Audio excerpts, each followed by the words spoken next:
He married her for business, but her midnight terrors unleashed a monster. Dante Veyron, a ruthless mafia boss, thought his new wife was just a clean transaction.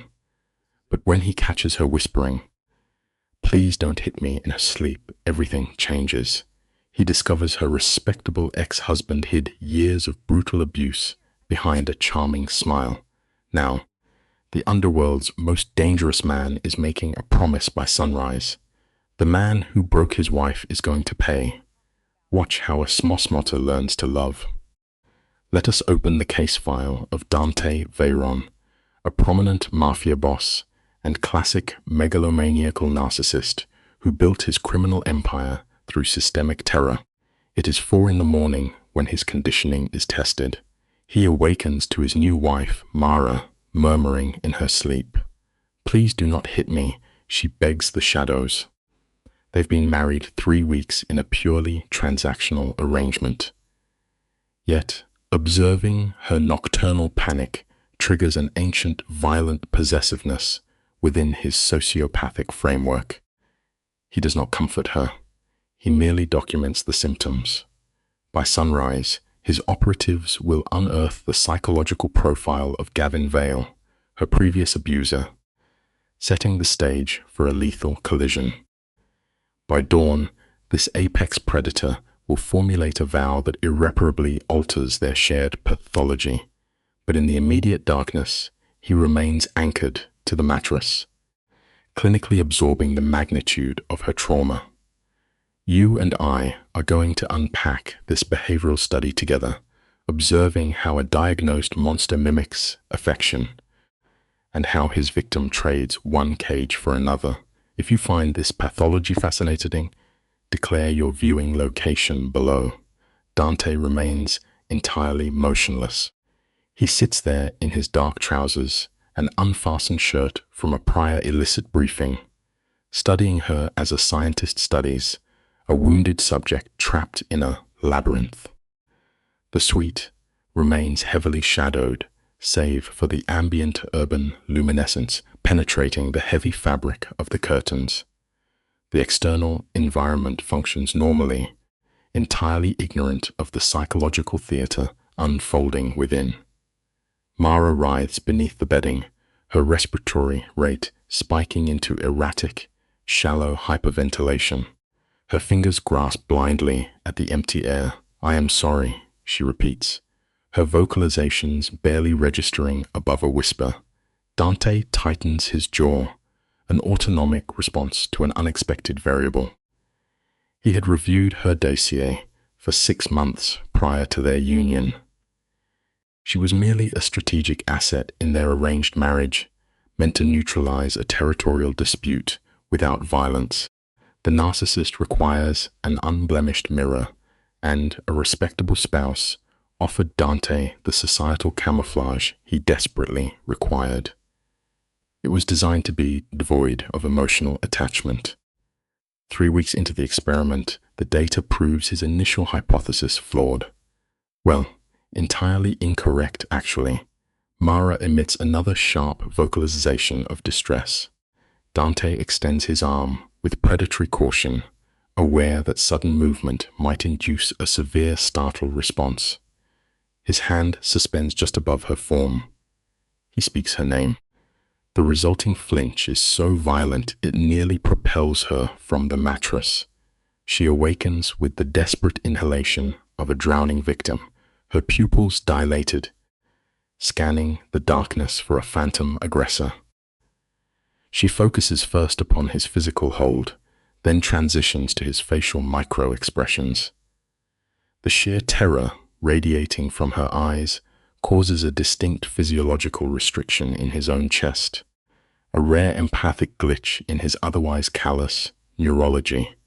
She violently retracts her arm. "I am fine," she states with an urgency that betrays her panic. "I apologize for disturbing your sleep." "You did not," he replies evenly. She repeats her denial, forcing herself upright and pushing her hair aside with violently shaking hands. She commands him to return to sleep.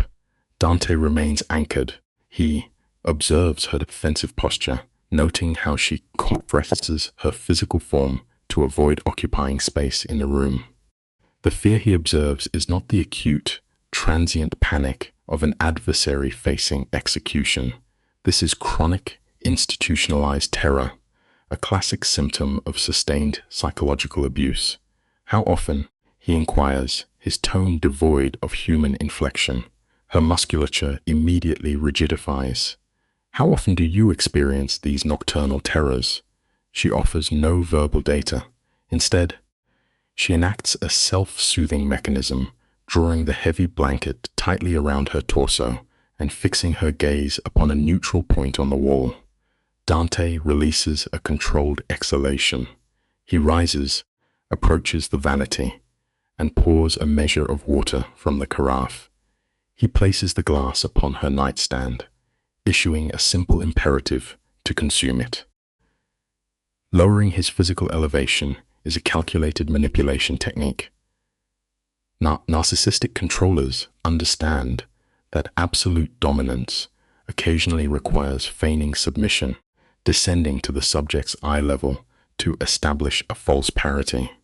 He speaks her name, allowing a fractional softening of his vocal resonance. "I am not him," he states. Her respiration halts completely.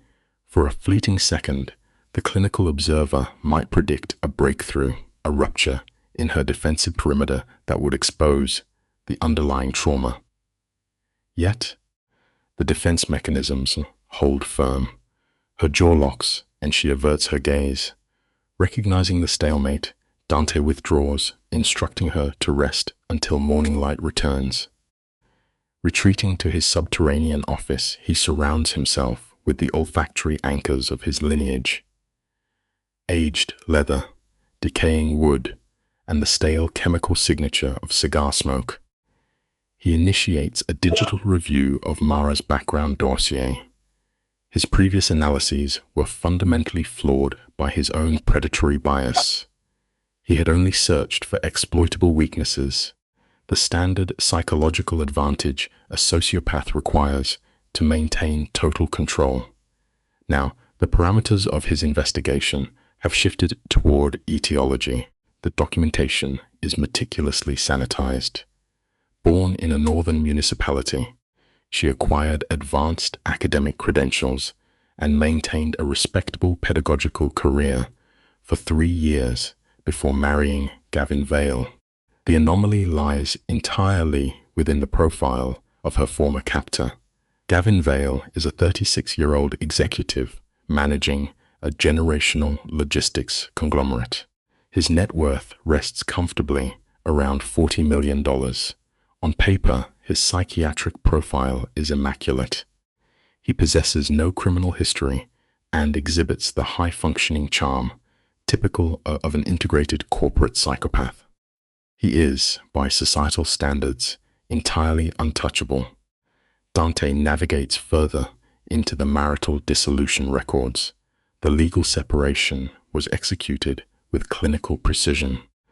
A substantial financial settlement was exchanged for an absolute non-disclosure agreement, a classic method of silencing institutionalized abuse.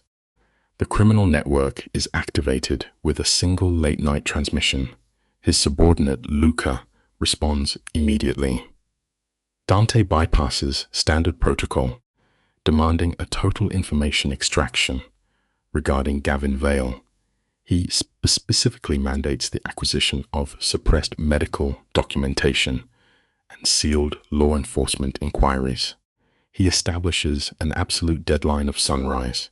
When informed that this allows merely 4 hours of operational time, Dante exhibits his characteristic lack of empathy, coldly advising his subordinate to initiate the process without delay. Terminating the connection, he internalizes the echoing audio of Mara, begging for physical mercy, recognizing it as a deeply conditioned reflex. Exactly at 5:47 in the morning, the operative returns, displaying severe symptoms of sleep deprivation and elevated cortisol levels. Luca admits the difficulty of the extraction, noting that Vale employed highly competent fixers to sanitize the digital footprint. Yet, sociopathy always leaves residue. Dante extracts the physical evidence and begins his grim psychological audit. The initial artifact is a medical intake form dating back 4 years. It documents a fractured carpal bone and multiple costal contusions. The attending medical professional had correctly diagnosed the inconsistencies in the trauma narrative, but the systemic failure of the institution allowed the bleeding patient to vanish.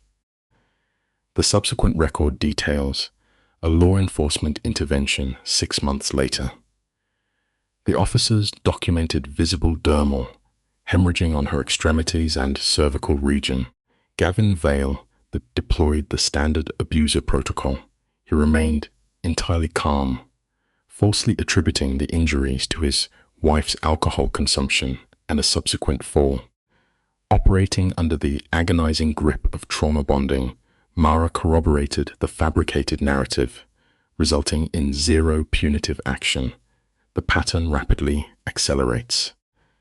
A secondary medical file notes cerebral trauma and defensive lacerations, alongside the patient's absolute refusal to verbally identify the origin of the violence. The data points form a suffocating constellation. Embedded at the bottom of the evidence pile is a psychiatric evaluation that perfectly mirrors our own clinical vocabulary. The diagnostic language is cautious yet devastatingly precise. It outlines chronic manifestations of emotional and physical subjugation, confirming long-term domestic terror. The subject articulated an absolute certainty of violent retaliation should she attempt to sever the traumatic bond. She was suffering from profound learned helplessness. Dante seals the dossier. He sits in total stillness, regulating his autonomic nervous system through slow, deliberate respirations while his subordinate waits in the periphery.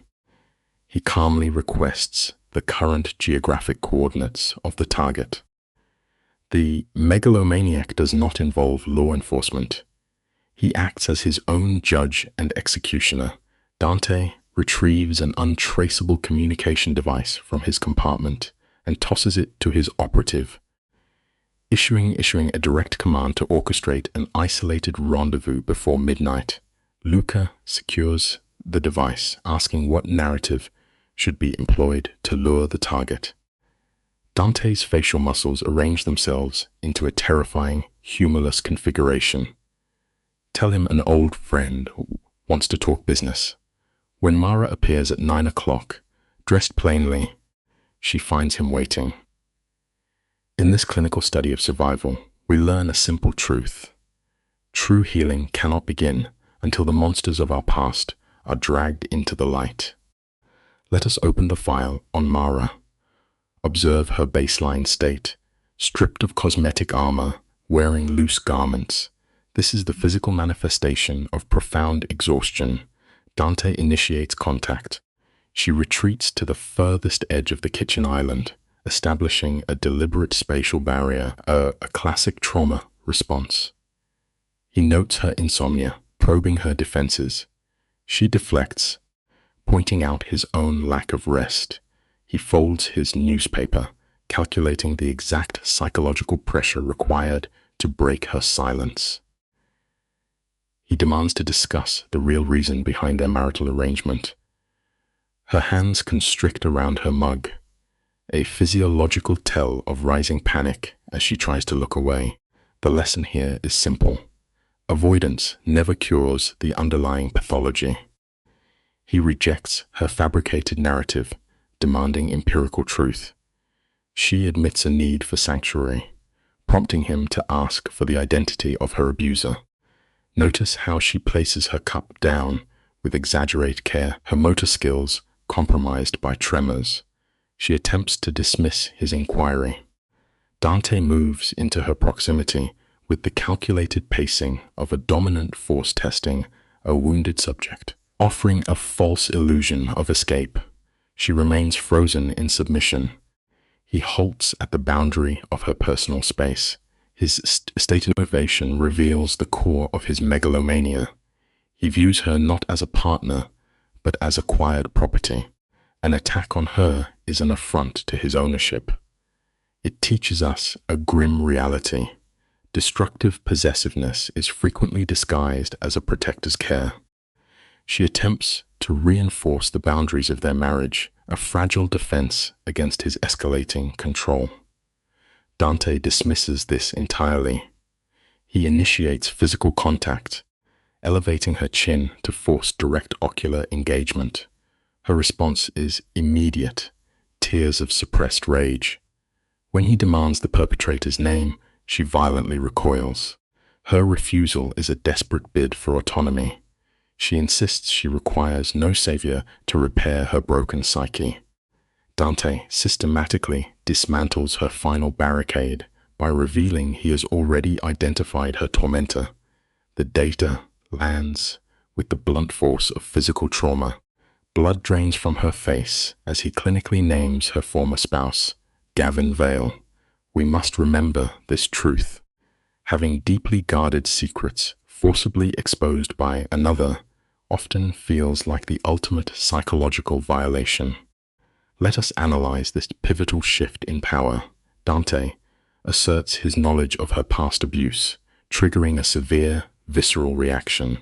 She retreats physically, her symptoms mirroring acute nausea.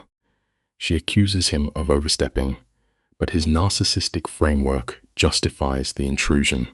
As her protector, he claims absolute jurisdiction over her history.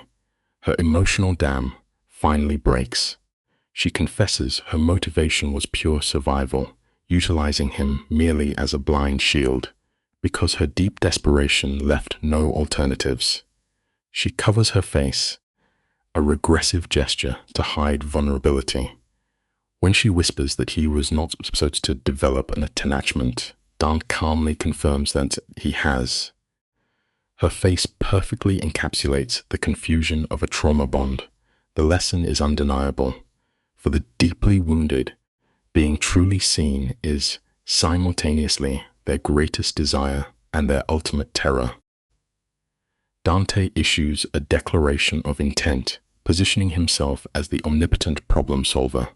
He systematically removes her agency, instructing her to cease all action regarding her abuser.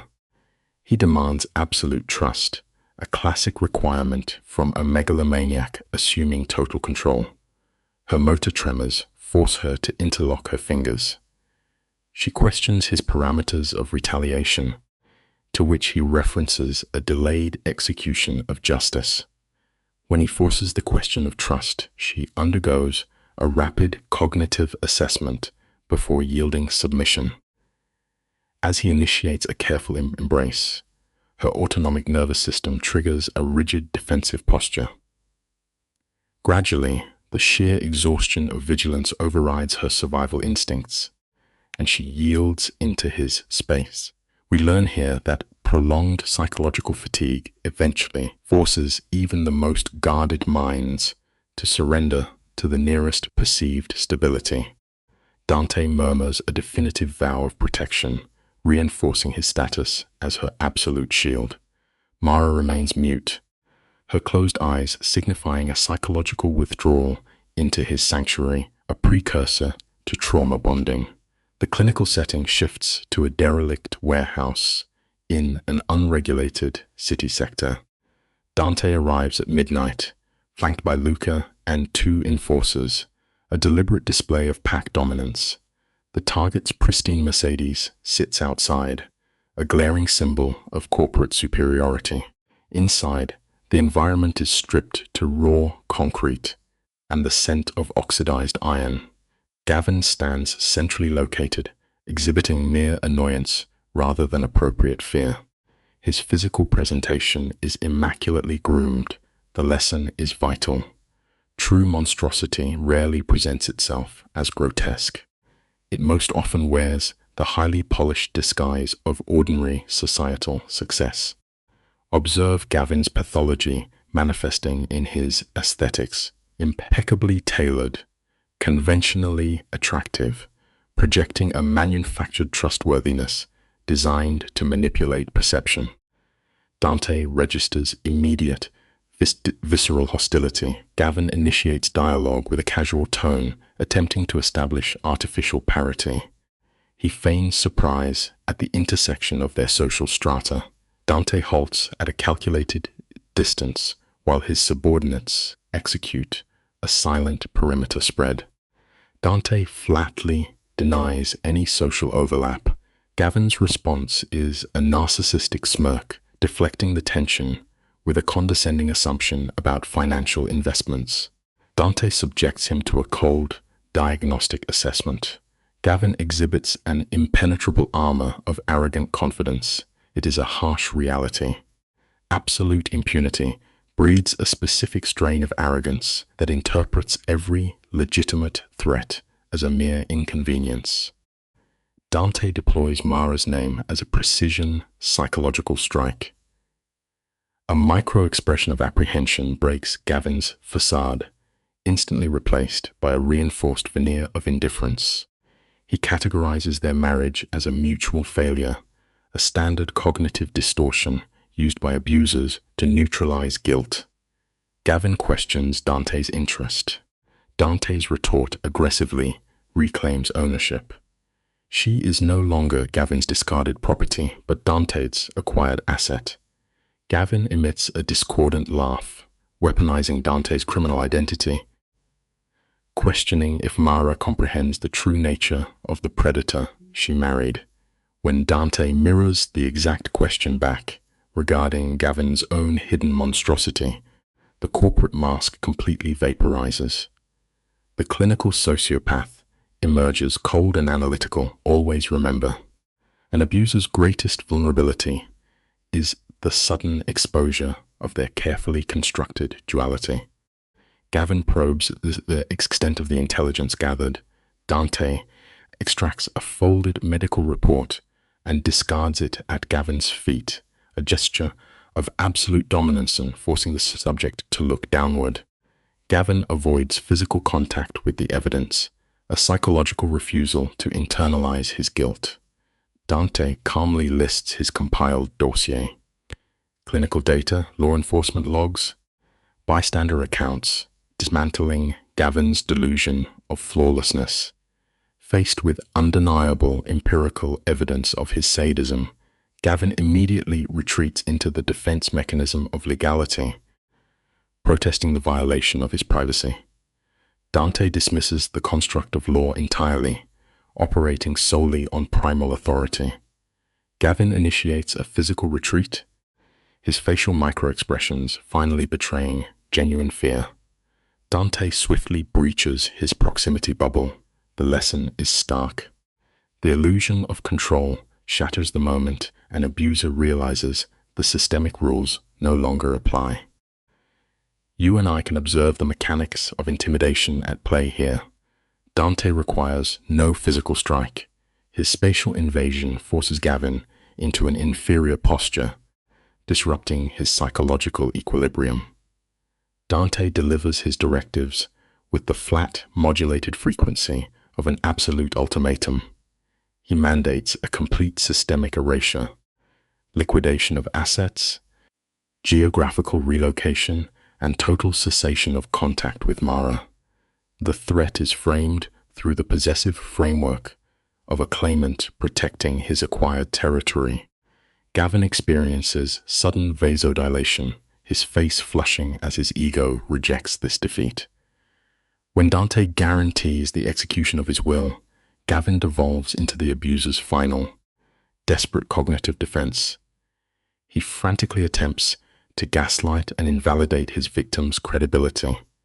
Truth, we learn, is always the first casualty when a narcissist is cornered. Gavin attempts to pathologize his victim, deploying terms like unstable to construct a narrative of hysteria. This linguistic manipulation is abruptly severed by kinetic violence. Dante's hand constricts Gavin's trachea, interrupting his oxygen. Gavin's ocular response displays profound shock. The predator has suddenly become the prey. Luca's advancement indicates pack conditioning, but Dante signals him to hold, maintaining singular control. He reinforces the command to listen, applying mechanical pressure to enforce compliance. Gavin's frantic clawing is an autonomic survival response. After a calculated duration of hypoxia, Dante releases him, establishing a strict 24-hour boundary before all reason is abandoned. As Dante withdraws, Gavin weaponizes his final psychological barb, screaming that Mara is incapable of love. The lesson is undeniable. Those who lose control of your physical reality will predictably attempt to assassinate your psychological worth. Gavin's parting diagnosis is a masterclass in sadistic projection. He labels Mara as permanently defective, attempting to infect Dante with the exact psychological venom he used to paralyze her. He challenges Dante's savior complex, insisting the trauma is irreversible. Dante arrests his forward momentum, but refuses to provide the visual validation of turning around. His muscular tension escalates as he suppresses the urge toward lethal violence. He delivers a final auditory conditioning. Any future visual contact will result in the total extraction of mercy. He exits, leaving the narcissist isolated. Dante does not return to his sanctuary. He subjects himself to 2 hours of vehicular pacing, using the biting thermal drop of the night air to regulate his hyperaroused nervous system. His muscles remain locked, the visual stimulus of Gavin's smirk looping obsessively in his mind. It demonstrates how deeply an abuser's toxicity can infect even a highly guarded host. With each intrusive cognitive loop, Dante's impulse to execute terminal violence intensifies. Yet, the behavioral deviation here is profound. He actively overrides his pathological need for destruction. The variable altering his algorithm is Mara. For a megalomaniac, prioritizing another subject's psychological equilibrium over his own internal rage is a monumental paradigm shift.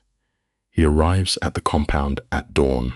Inside, he locates the subject exhibiting classic indicators of severe hypervigilance: unchanged garments, pronounced dark circles from total sleep deprivation, and a rigid posture.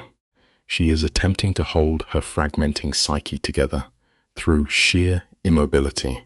Upon his entry, she bypasses all social pleasantries, asking a singular question regarding the termination of her abuser. We must understand this reality. To a victim trapped in a cycle of terror, death often appears as the only verifiable metric of permanent safety. Let us analyze this final exchange together. Her inquiry lacks emotional inflection. It is the flat, dissociative tone of someone evaluating basic survival odds. Dante halts at the threshold, confirming the target's survival. When she probes regarding physical trauma, he admits his restraint required massive effort. She stares into her cup, utilizing the object to avoid processing this incomplete resolution. He explains the ultimatum, demonstrating absolute confidence in his own coercive power. But Mara challenges this, drawing upon years of conditioned data. She knows her abuser's pathology.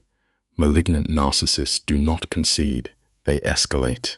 She slams her cup down, a rare externalization of her internal chaos, warning Dante that he underestimates the subject's capacity for warfare. Dante's response is initially hostile before he consciously regulates his tone. The lesson here is profound. Underestimating a cornered psychological predator is the fastest way to become its next casualty. Today, you and I are going to unpack a fascinating case file. Observe Mara, rationalizing her survival. I know what he is, but he doesn't know what I am. Not yet. She faces him, her micro-expressions trapped between gratitude and grief. Why are you doing this? Dante advances. He observes her physiological distress, the shallow respiration, the motor tremors. Because you're trying to protect now, he states, a textbook assertion of a narcissist claiming territory. I'm not a possession. That's not what I meant. Then what did you mean? Dante exhales. He understands violence and absolute control. He completely lacks the emotional vocabulary to articulate this sudden, dysregulated protective drive, festering inside him since the night he first heard her weeping. Dante lacked the neurological pathways for emotional articulation. I meant, he calculated, that when you agreed to marry me, you became my responsibility, and I don't take that lightly. Mara's laugh was sharp, a reflex of deep betrayal. Responsibility? That's what I am to you? No, the denial fired from his amygdala, too rapid, unpolished. He recalibrated. No, you're more than that. The silence became a clinical vacuum. She analyzed his facial musculature, seeking the deception she had been conditioned to expect. Her past had hardwired her to anticipate physical punishment. I don't know how to believe you, she whispered. Then don't, Dante instructed, leaning in to his behavioral control. Not yet. Just let me prove it. She severed visual contact, shutting her eyes. When her eyes opened, lacrimal fluid pooled. I'm so tired, she confessed, strained by psychological exhaustion. I'm tired of being afraid. I'm tired of looking over my shoulder. I'm tired of pretending I'm fine. She pressed her hands to her face. I'm so tired. Bypassing his executive function, Dante initiated contact. He pulled her close. Crucially, her startled response was absent. She exhibited classic collapse behavior, yielding against his mass as tremors racked her shoulders. Then, stop pretending, he murmured. Not with me. Her respiration hitched. What if he comes back? He won't. What if you're wrong? Dante elevated her chin to force eye contact. Her ocular capillaries were engorged, her defensive presentation entirely dismantled. In this decompensated state, she appeared authentic. If he comes back, Dante stated, his tone at a lethal baseline, I'll end him, and you'll never have to see him again. A classic antisocial solution. That's not what I want. Then what do you want? Her volume plummeted. I want to stop being afraid of him. You will. How do you know? Because I've seen what you're made of, Dante noted. Fear doesn't last forever. It hasn't figured out you're stronger than it yet. Mara sustained prolonged visual contact, signaling a developing trauma bond before resting her forehead against his. Don't let me down, she whispered. I won't. 72 hours elapsed. Gavin Vale maintained his geographic position. Dante's surveillance tracked every environmental variable of Vale's routine. Vale operated within standard behavioral parameters, work engagements, social routines, a facade of normalcy. Psychologically, this was a calculated dominance display, a refusal to submit the Kingpin's territorial claim. Luca delivered the intelligence report, registering severe concern. He's not moving, Luca reported. If anything, he's digging in. Filed paperwork to expand operations. Renewed his lease. He's making a point. Dante anchored himself behind his desk, his jaw muscles contracting. Has he tried to contact Mara? Not directly, but he's been talking to mutual acquaintances from when they were married. He's fishing for information about where she is, who she's with, whether she's happy. This is the textbook intelligence gathering phase of a dangerous stalker. Dante's hands contracted into rigid fists. A somatic response to threatened authority. Put more people on him. I want to know everywhere he goes, everyone he talks to. It is hypervigilance masquerading as strategy. Already done. Good. Luca exhibited hesitation. As boss, if he's not going to leave Valinelli, I know. Then what's the play? Dante adjusted his posture, his focus detaching. We wait for what? For him to make a mistake. Luca frowned, and if he doesn't? Dante's facial muscles engaged in a smile devoid of warmth. Then we make him. Later that evening, Dante orchestrated an exposure therapy scenario, taking Mara to dine in public. She resisted, vocalizing acute distress, but his methodical coercion ultimately overpowered her defensive boundaries. The clinical environment was Aurelios, a rooftop establishment designed to project socioeconomic dominance. Floor-to-ceiling glass offered panoramic surveillance of the urban grid. It was built on the dual illusions of extreme visibility and absolute privacy. To enforce his control, Dante had monopolized the entire spatial layout. Upon arrival, Mara gravitated toward the perimeter, her reflection a fragmented specter in the glass. Her aesthetic presentation, a rudimentary black garment, unstyled hair, absence of ornamentation, signaled an unconscious desire to remain invisible. She exhibited symptoms of imposter syndrome, her nervous system agitated. "You didn't have to do this," she murmured, testing his motives. Dante positioned himself in her immediate proximity. "I wanted to. Let's look at this dynamic together." "Why?" she asks. "Because you deserve a night where you're not looking over your shoulder." She assesses him, her cognitive dissonance peaking. "You realize that's ironic coming from you." "How so?" "You're the one person who should always be looking over his shoulder." Dante issues a fractional smile. "Maybe, but not tonight." They establish a secure perimeter at a window table. A proxy administers alcohol and retreats. The silence acts as a diagnostic baseline, allowing their nervous systems to regulate. Mara probes the root of their arrangement. "Why did you agree to marry me?" "The real reason." Dante agitates the ethanol in his glass. "You want the truth?" "Always. I needed someone I could trust, not to ask too many questions. Someone who wouldn't try to change me or fix me." This is the classic demand of the narcissistic personality, acceptance without accountability. Mara's facial muscles contort. "And you thought I was that person? I thought you understood that people are complicated, that they don't fit into neat little boxes. And was I?" "You are." She averts her gaze, engaging in radical transparency. "I married you because I was running. I didn't have anywhere else to go. You were supposed to be temporary, a way to disappear until I figured out my next move." "I know, but you're not temporary, are you?" Dante locks onto her visual field, cementing the emotional snare.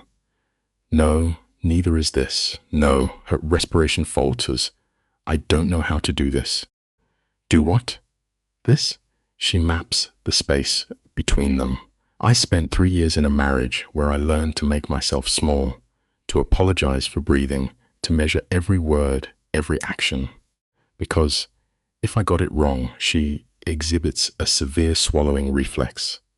"I don't know how to be a wife to someone who isn't trying to break me."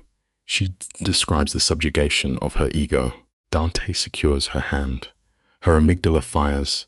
A micro flinch, but the trauma bond overrides her flight instinct.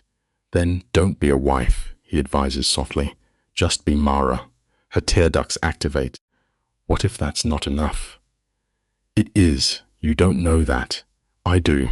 Her grip intensifies, grasping for a secure attachment figure. "He used to say things like that at the beginning. He made me feel like I mattered, like I was enough. And then her cadence shatters. Everything changed." This is the classic idealization and devaluation cycle of abuse. "I'm not him. How do I know?" Dante establishes a visual anchor. "Because I'm telling you the truth. I don't know how to be a good husband. I don't know how to be soft. I've spent my life being hard, being ruthless, being the thing people fear." A rare moment of clinical self-awareness. "But with you, I want to try." The physiological impact is immediate. Her respiration suspends. A tear escapes, which she aggressively wipes away. exhibiting shame over her emotional leakage. "I'm falling in love with you," Dante states. The linguistic construct is completely foreign to his neural pathways. Let's examine this emotional contagion. For Dante, this vulnerability is destabilizing. "I don't know when it started. Maybe the night I heard you crying. But it's happening, and I can't stop it. And I don't want to." Mara enters a state of catatonia. Her mandible drops, but her vocal apparatus is paralyzed. "You don't have to say anything," Dante offers, deploying an illusion of free will. "You don't have to feel the same way, but I needed you to know." The neurochemical flood causes her extremities to tremor. "Dante, it's okay." "No, it's not," she counters, her vocal cords constricting with sorrow. "Because I think I'm falling too, and that terrifies me." Dante experiences a psychosomatic tightness in his thorax. Why? Because last time I loved someone, he destroyed me, and I don't know if I can survive that again. This is the ultimate fear of the traumatized patient. Mental annihilation. "You won't have to," he commands. "You can't promise that." "I can try." She emits a dysregulated laugh. "You're impossible." "So I've been told." She observes their interlaced digits, analyzing this enmeshment. "What happens now?" Now Dante dictates. "We take it one day at a time." A 42-day incubation period follows. Mara initiates horticultural therapy, cultivating roses. She rises pre-dawn, engaging in grounding exercises, kneeling in dirt seeking sunlight, actively regulating her nervous system. Dante rigidly monitors her recovery. Witnessing her cognitive presence triggers a psychosomatic ache in his chest. She also resumes her academic career. She facilitates remote seminars. Dante intercepts her vocal frequencies, animated, devoid of the defensive monotone she uses with him. We observe the clinical progress, spontaneous laughter, relaxed muscles, and the extinction of her startle reflex when he enters a room. Her nocturnal panic attacks cease. It is a vital reminder for us all. The human mind will rewire itself if the environment feels secure. Then an apex stressor arrives. Sarafina Veyron, 83 years old, possessing an ironclad psyche, and the only entity the kingpin genuinely fears. Sarafina conducts a rapid visual assessment, diagnoses Mara as malnourished, and deploys a brilliant interrogation tactic. She force-feeds the girl homemade pasta while dismantling Mara's mental defenses to uncover her true motives. Let us open this case file together, shall we? Observe the matriarch, Sarafina, probing her subject with a blunt inquiry about affection. "You love him?" she demanded, her accent a linguistic hammer against Mara's defenses. Mara stammered, offering a classic deflection. "We are complicated." Sarafina dismissed this verbal evasion. "Love is always complicated." "That is not what I asked." Mara monitored Dante, the apex predator lingering in the doorway, who was suppressing a somatic reflex to smile. "Yes," she confessed quietly. Sarafina nodded. "Good. He needs an anchor to maintain his humanity, lest he mirror his father. And his father was a megalomaniacal bastard." Dante issued a mild vocal protest, but later Mara sought him out, leaning in his doorway, a hesitant smile forming. "Your grandmother is terrifying," Mara diagnosed. "I know," Dante replied. "Everyone complies eventually." Mara breached his physical perimeter, sitting on the edge of his desk to establish interpersonal dominance. "She told me you used to steal cookies." Dante groaned at the psychological exposure. "She also told me you wept the day your father died." A micro-expression of acute distress flickered across Dante's facial architecture. She talks too much. She loves you," Mara countered softly. Mara initiated tactile contact, touching his hand. "You are a highly moral man, Dante, even if your self-perception rejects it." His ocular response revealed a rare psychological vulnerability, stripping his sociopathic armor. I am trying to be. Mara leaned down, initiating a kiss to seal their trauma bond. The physical exchange was tentative, establishing a behavioral baseline of mutual trust. Then came the environmental disruption. It occurred on a Wednesday. Mara knelt in the garden, tending vegetation. The external stimuli, warm solar radiation, the olfactory presence of damp earth, induced a rare parasympathetic nervous system response. She felt profound peace. Then came the auditory trigger. Footsteps. She turned, anticipating her protector. Instead, she found the architect of her psychological destruction. Gavin. The narcissist stood at the boundary, displaying physical deterioration. Gaunt features and hollow eyes broadcast a dangerous, unpredictable desperation. "Hello, Mara," he stated. Her respiratory rate spiked instantly. Gripping her trowel, her motor control degraded into tremors. "How do you look me?" she asked. Gavin offered a facial contraction, mimicking a smile, devoid of genuine affect. "I have always been highly proficient at tracking you." This is classic predator pathology, asserting omnipresence to induce compliance. Mara stood, her lower extremities betraying neurological instability. The secure environment instantly transformed into a psychological cage. "You need to leave," she commanded, masking internal panic with forced vocal stability. "I will," he bargained. "I just need 5 minutes." He advanced, violating her spatial boundary. She retreated.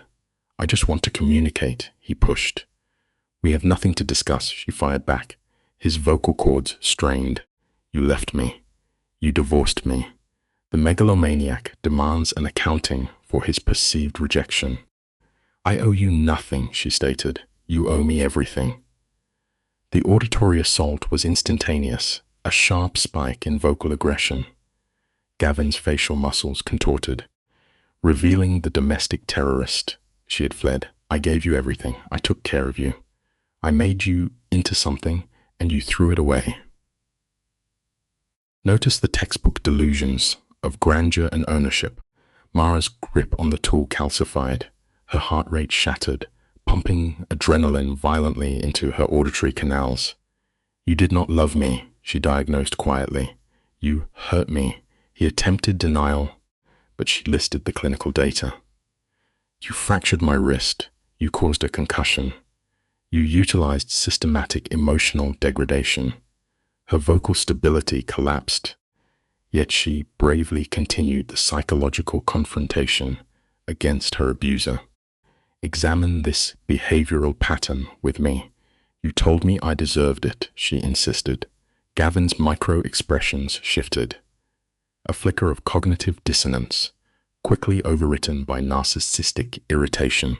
"You are exaggerating. You always do." This is the classic minimization tactic of a malignant personality. "I am not," she held firm. He advanced again, utilizing physical intimidation. "You twist reality, making me a monster when I only tried to help you. Help me?" Mara emitted a fractured, stress-induced laugh. "You put me in the medical ward. You fell." He lied seamlessly, rewriting history. "You pushed me," she corrected. The verbal tennis escalated until her shout fractured the air. Adrenaline saturated her bloodstream, balling her hands into fists. "You really believe that?" he asked, completely detached. "What is clinically true is that you ran into the arms of a criminal," Gavin countered. "A murderer who will dismantle your psyche far worse than I ever could." "You do not know his profile," she deflected. "I know men with his pathology," Gavin insisted. "They extract what they desire without remorse. That is exactly you," Mara diagnosed with surgical precision. "That has always been you." Gavin's masseter muscles bunched in suppressed rage. "Come with me, leave him, and we can relocate. We can rewrite the narrative." Mara processed this data with pure cognitive shock. "Are you detached from reality?" I am trying to extract you, he claimed. From what? She asked. From the delusion you inhabit. Her neurological response was severe. Extreme tremors forced her to lock her arms rigidly to maintain physical control. The only delusion I suffered was my dynamic with you, she stated. I am terminating this cycle. Leave my perimeter. Gavin's facial architecture transformed. The constructed persona of the remorseful partner disintegrated entirely, exposing the toxic, megalomaniacal core beneath. You perceive yourself as superior to me now? His tone dropped into a hostile, venomous register. You believe an aggressive, packed male in tailored clothing guarantees your security? You will never achieve autonomy, Mara. You remain my property. He initiated a sudden physical lunge. Bypassing her prefrontal cortex entirely, Mara's amygdala seized command. The fight mechanism activated. She swung the gardening tool with maximum velocity, striking his facial structure. Gavin recoiled with a shout, clutching his damaged cheek. Arterial fluid bypassed his digits. Then, the apex predator entered the environment. Dante materialized without auditory warning, a masterclass in controlled sociopathic aggression. In a fraction of a second, he seized Gavin by the trachea, utilizing kinetic force to pin him against the masonry, expelling the oxygen from his lungs. Do not, Dante instructed with lethal low-frequency resonance, do not move or attempt vocalization. Gavin experienced acute respiratory distress, pupils dilating in pure terror. Dante executed a rapid threat assessment, scanning Mara. You damaged? Mara signaled the negative, locked in a state of mute psychological shock. Dante refocused on the captive. I provided clear parameters regarding proximity to her. Dante constricted the airway. She is not yours. She never was your property. 2 syndicate enforcers breached the perimeter, Luca and another armed subordinate. They executed a tactical subjugation, extracting Gavin from the masonry and forcing a compliant kneeling posture. Contact local law enforcement, Dante ordered. Luca exhibited cognitive hesitation, anomalous for their criminal enterprise. Boss, contact them now. Gavin produced a strained, hysterical vocalization. Law enforcement? You hypothesize they will prioritize her testimony over mine. Dante reduced his physical elevation, invading Gavin's intimate space. They will process the data correctly this time because she possesses backing. Gavin expelled blood onto the grass. This conflict is unresolved, Dante corrected. Yet as calmly, it has concluded. She pushed Maba deliberately. You performed adequately, he murmured, applying positive psychological reinforcement. Mara's respiratory rhythm faltered. I initiated physical violence against him. I know, Dante validated. I have never. Her vocal cords failed to complete the sentence. Dante enveloped her in a protective hold, and her muscular tension dissolved into violent, stress-induced tremors. You are secure now. Mara buried her facial features against his sternum, her digits locking into his fabric. He breached the boundary. He attempted contact. I know, but his progression was halted. Her auditory feedback was muffled, struggling to process her own behavioral shift. I issued a verbal negative, and I deployed defensive force. You exhibited extreme bravery. I was paralyzed by terror. True courage requires the presence of fear. You and I have observed victims crumble during confrontation, but witness Mara's clinical pivot here. Luca maintained a hostile overwatch. Mara redirected her visual focus to Gavin, and notably, the habitual trauma flinch was absent. I require the filing of formal criminal charges, she articulated with absolute vocal stability. Document the chronic abuse, the predatory tracking, the perimeter breach. Dante applied reassuring pressure to her shoulder joint. Are you certain of this trajectory? Yes, He will deploy defensive litigation. He will fabricate narratives to erode your credibility. I am entirely unconcerned, Mara stated. He is permanently stripped of his operational capacity over me. Dante analyzed her micro-expressions. The acute stress lingered, but her psychological foundation had calcified. Then we engaged the judicial system, Dante agreed. Law enforcement breached the perimeter exactly 10 minutes later. They initiated data collection, photographing Gavin's cranial trauma alongside Mara's defensive epidermal damage. Abrasions from the gardening implement, hematomas developing where the aggressor had applied kinetic force. The officers processed Gavin for unauthorized entry, physical assault, and the breach of an archived legal injunction Mara had mentally suppressed. During extraction, the narcissist attempted one final psychological strike. These charges will dissolve, he projected loudly. My legal counsel will secure my release by dawn. Mara maintained uninterrupted eye contact. Statistically probable, she agreed. But your psychological grip on me is permanently severed.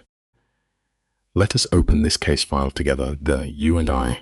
We often witness the exact moment a trauma bond shatters. He attempted a final verbal manipulation, but law enforcement forced him into the cruiser, severing his control. As the sirens faded, Mara stood among the roses. Her knees were stained with soil, hands coated in his blood. Yet she experienced her first baseline of psychological liberation in 36 months. Dante approached, assessing her emotional state. When she identified her primary emotion as anger, he validated it clinically. Anger, after prolonged subjugation, is an evolutionary signal of self-worth. The megalomaniacal narcissist dismantles a victim's identity to enforce dependence. She was finally rejecting that conditioning, realizing her own structural integrity remained intact. Her vocal tone registered soft, marked by cognitive dissonance as she processed her survival.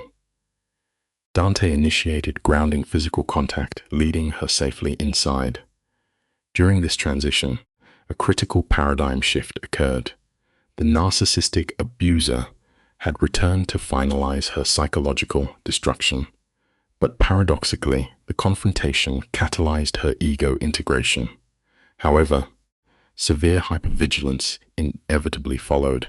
Sleep proved biologically impossible. She lay paralyzed, her amygdala trapping her in a severe flashback loop of the garden. The tactile sensation of the weapon connecting his sudden shock at her autonomy. By 2 a.m, her nervous system demanded movement. She went downstairs, finding Dante self-medicating with alcohol in the dark confines of his study. His micro-expressions shifted from guarded to empathetic upon her entry, recognizing a shared insomnia born of trauma.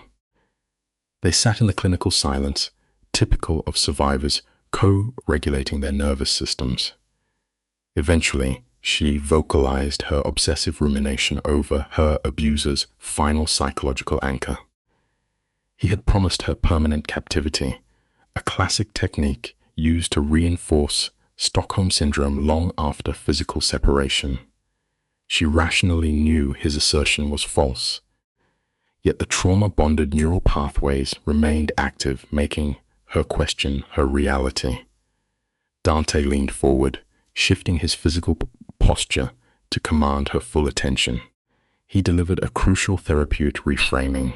Liberation, he explained, is never granted by the oppressor. It is an active acquisition. He reinforced her agency, noting she had actively seized her autonomy. She wept from the unbearable weight of sudden freedom, articulating a textbook symptom of complex trauma, the intense anticipation of an inevitable catastrophe. Dante assured her this hyper-arousal would extinguish, highlighting her massive behavioral shift over 6 months. When she attempted to credit him, a lingering symptom of dependency conditioning, he firmly rejected it to force her to internalize her recovery. He had merely provided a safe environment. The psychological healing was hers. Their protocol was straightforward: let the legal system function and force themselves to resume living. The sheer simplicity of basic survival terrified her. Her anger finally crystallized into a demand for accountability. She required consequences, not just for the physical violence, but for the systematic dismantling of her ego. Dante offered a validating smile, affirming their shared objective. She then initiated physical contact. The kiss lacked her previous behavioral inhibition. It was fierce, driven by a desperate biological need for connection. Withdrawing, she whispered her gratitude not for his protection, but for his psychological validation. He had perceived her humanity when her abuser treated her as a mere object. As Dante framed her face with his hands, promising unwavering support, her chronically elevated cortisol levels began to naturally drop. For the first time, she experienced a genuine prognosis of actual recovery. Meanwhile, confined within a municipal cell, the narcissist was recalibrating. Subjects with his dark triad traits do not process defeat. They experience narcissistic injury and plot vindictive retaliation. Denied his primary victim, his pathology demanded he destroy the man who facilitated her escape. 36 hours later, he bypassed containment. Dante received the intelligence at 7 in the morning while observing Mara attempt to consume breakfast. His phone vibrated, and the immediate tension in his jaw triggered her heightened trauma sensors. Removing himself to the hallway to mitigate the psychological fallout, Dante calmly demanded the tactical update. The audible strain in Luca's voice on the line confirmed the worst possible variable had entered their equation. The $2 million bail proved useless against the abuser's resources. Dante's somatic response spiked, his grip tightening. The subject departed 20 minutes prior, using his legal team to project absolute impunity. Then came the critical failure. Surveillance was completely compromised. Dante demanded a repetition of the facts. The subject had orchestrated an evasion through a secondary exit, vanishing without traceable transportation. Dante utilized a 5-second respiratory regulation technique to suppress his sympathetic nervous system before responding. He issued a cold directive to locate the target immediately. The team was already checking his known environments, but Dante understood the psychological profile. A cornered narcissist relies on desperation, and desperation always breeds fatal behavioral errors. Dante implemented maximum defensive protocols, doubling Mara's security to establish an impenetrable perimeter. He also secured Serafina to eliminate any external leverage. Terminating the call, Dante rapidly modeled catastrophic contingencies.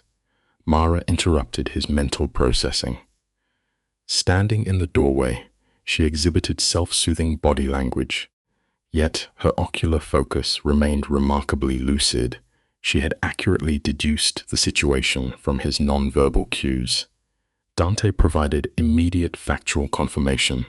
She absorbed the data with the detached resignation typical of prolonged trauma victims, simply asking for the next operational parameter. Dante promised absolute security, stating he would hunt down the threat before it ever reached her. Let us analyze her reaction together. Her laugh was devoid of affect, reflecting an intimate knowledge of her abuser's pathology. She understood a critical psychological truth.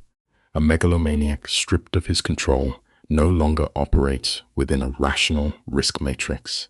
They prefer mutual annihilation over defeat. They will incinerate their environment just to ensure their victim burns with them. Dante attempted physical grounding, grasping her shoulders to assert his perimeter would hold. She challenged him, noting that human vigilance is a finite resource. Lacking a logical counterargument, Dante resorted to physical containment. He embraced her to regulate her distress while silently suppressing his own escalating threat assessment. The initial 48 hours yield zero actionable intelligence. The subject had completely vanished from the grid. The abuser's evasion was highly sophisticated. Mara attempted to use daily routine as a psychological shield, maintaining her work and gardening while interacting with the guards. However, clinical observation revealed severe nervous system dysregulation. Dante noted her exaggerated startle responses to basic sounds and her hyper-vigilant scanning of every doorway. Her trauma remained a tightly coiled spring. By the third night, the lack of resolution drove her back into insomnia. Dante discovered her isolated in the unlit study, holding a glass of unconsumed wine purely as a physical grounding prop. He gently challenged her lack of sleep. She articulated the core agony of trauma survivors, the paralyzing suspension of anticipating the inevitable return of the aggressor. She expressed the intense psychological fatigue of high alert, resenting the spatial confinement required for her survival. She correctly identified that his protective measures inadvertently replicated the isolative control of her captivity. Confronted with this paradox, Dante felt a powerful urge to deploy verbal placebos. He wanted to minimize the narcissist's threat profile and promise a swift return to normalcy. Yet, therapeutic trust requires absolute empirical honesty. Recognizing that deceit would rupture their alliance, he admitted his tactical uncertainty while reaffirming his extreme risk aversion. Mara processed this stark reality, abandoning her untouched beverage. She moved to the window, her silhouette dwarfed by the illuminated urban expanse. Realizing she was once again trapped, she verbalized a classic cognitive distortion of chronic abuse victims, the illusion of behavioral control. For years, she believed her compliance could regulate his pathology. Now, she articulated a profound realization. A narcissist's violence is entirely endogenous. It was never about her behavior, but his pathological need to exert dominance and dismantle another ego. Her expression hardened as she announced a definitive behavioral shift. Her avoidance protocols were terminated. She refused to let the aggressor dictate her recovery timeline. Expressing an active desire for confrontation, Dante objectively assessed her previous action in the garden, categorizing it as instinctual self-preservation rather than a proactive tactical offensive. He closed the distance, preparing to dissect her new parameters. She demanded integration into the tactical response, rejecting passive protection. Dante analyzed her clinically. Her self-assessment was accurate. She had extracted herself from a severe trauma bond, reconstructed her identity, and overridden her fear response to strike her captor. Yet, psychological resilience provides zero ballistic protection against a decompensating narcissist. Dante validated her internal strength while maintaining strict operational boundaries. He trusted her cognitive recovery, but refused to gamble her physical existence. Mara's posture softened as she deployed a rational counter-argument. She correctly observed that attempting to engineer an environment completely devoid of risk was an exercise in futility. Total overprotection would only induce a state of shared psychological deterioration. The simple lesson you and I must recognize is that trauma recovery is never linear. Dante exhaled, down-regulating his stress before initiating contact. She yielded to his embrace, her nervous system seeking regulation. She articulated a deep fear of psychological fragmentation. The chronic uncertainty regarding her abuser's location was eroding her cognitive endurance. Dante offered himself as an external stabilizing structure. When her trauma-conditioned mind questioned this support, he anchored her with empirical truth. He had analyzed darkest dust echelons of human pathology, and her resilience outranked them all. Her resulting laughter finally approximated genuine relief. The atmospheric tension abruptly shattered at 2:37 in the morning on the fourth night when the crucial intelligence call came. The vibration of the cellular device shattered Dante's sleep architecture. When a behavioral anomaly like him is awakened, the biological response is immediate, fight or flight. His subordinate, Luca, delivered the data. The subject, Gavin, had entered St. Michael's Hospital following a deliberate chemical overdose of pills and alcohol, a classic coercive gesture. They had pumped his stomach, yet his very first unconscious demand was to see Mara. Dante's physiological reaction was absolute territorial defense, a textbook megalomaniacal response, viewing her as an asset to be guarded against a rival predator. Luca insisted the subject was restrained and offering an apology in exchange for her presence. Dante dismissed the medical assessment entirely, his protective pathology taking full command. She was not to be exposed to the pathogen. Let us examine the institutional dynamic at play. The authorities required a formalized statement to construct a legally binding cage, believing a recorded confession would solidify the case against Gavin. Dante's jaw locked under the weight of his absolute refusal, but the environmental variables were shifting. Luca's vocal register dropped. The primary victim, Mara, had been roused by the nocturnal disruption. Dante turned to find her in the corridor, her pallor reflecting acute psychological stress. He reported the overdose clinically, carefully observing her lack of somatic response.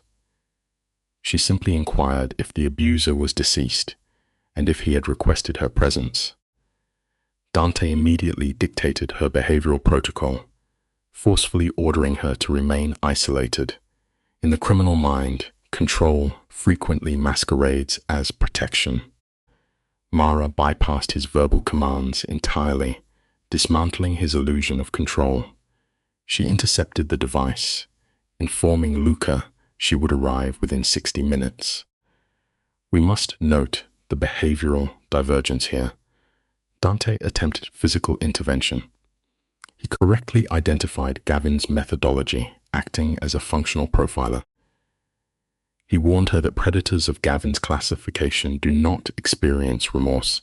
They merely locate vulnerabilities and dig until the psyche fractures. Dante understood the psychology of a narcissist perfectly, operating as one himself. Yet Mara presented a fascinating counter-response. She was willing to engage the trap to avoid the secondary trauma of a prolonged judicial spectacle. Avoidance of systematic traumatization is a powerful human motivator, often outweighing the immediate threat of the original abuser. The patient articulated a profound psychological necessity.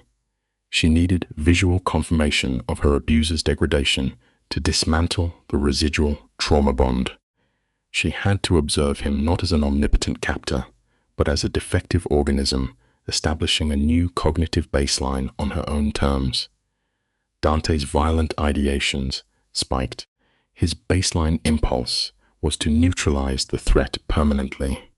Yet, observing her fixed pupillary response, he calculated that denying her this exposure therapy would fracture their own alliance. He conceded, but established strict operational parameters. Any deviation from the abuser would instantly terminate the session. You and I frequently see this In clinical trauma recovery, direct confrontation is often the only psychological scalpel sharp enough to permanently sever the parasitic cord. St. Michael's Hospital presented as a sprawling brutalist structure, illuminated with the stark intensity of a forensic examination room. Emergency vehicles cycled through the perimeter, a constant flow of biological crises. Dante secured the vehicle and offered her one final opportunity to abort the exposure sequence. Her hands were locked in a rigid, self-soothing clasp, yet her refusal was absolute. They navigated the clinical environment together. In the reception matrix, they were intercepted by Luca, uniform presence, and Detective Sarah Brennan. The detective initiated formal contact, expressing a predictable, socially mandated sympathy for the subject's distress. But societal sympathy is useless against pathological behavioral cycles. Mara required a sterile arena to test her newly formed psychological armor. The subject conserved her verbal energy, offering only a cranial nod. They proceeded to the third-level containment unit. Through the reinforced observation glass, the visual data was stark. The primary aggressor, Gavin Arms, was chemically stabilized but physically depleted, his extremities bound to the medical apparatus. His pallor was necrotic, yet when his visual cortex registered Mara's presence, the parasitic hunger in his facial micro-expressions reactivated instantly. Detective Brennan established the clinical perimeter, informing Dante his presence in the chamber was strictly prohibited due to investigative protocol. Predictably, Dante's territorial aggression flared, dismissing their rules entirely. The narcissistic ego simply cannot tolerate being sidelined when a competing variable demands the attention of its chosen subject. The subject intervened, placing a pacifying hand on Dante's arm to manually lower his cortisol levels. Her vocal tone was carefully modulated, indicating a rigid internal boundary. Dante assessed the variables and imposed a strict temporal limit, 10 minutes, 600 seconds before he would violently breach the clinical environment. Mara accepted the parameters. She engaged in a controlled inhalation to regulate her nervous system and crossed the threshold. The atmospheric conditions of the room were aggressively sterile. Olfactory receptors flooded with antiseptic and biological decay. Her cardiac rhythm accelerated as the door sealed her inside. The apex predator of her past turned his focus entirely upon her. Let us look closely at this moment, for this is where psychological conditioning is truly tested. The abuser initiated vocal contact. His vocal cords were degraded, yet the manipulation was instantly active.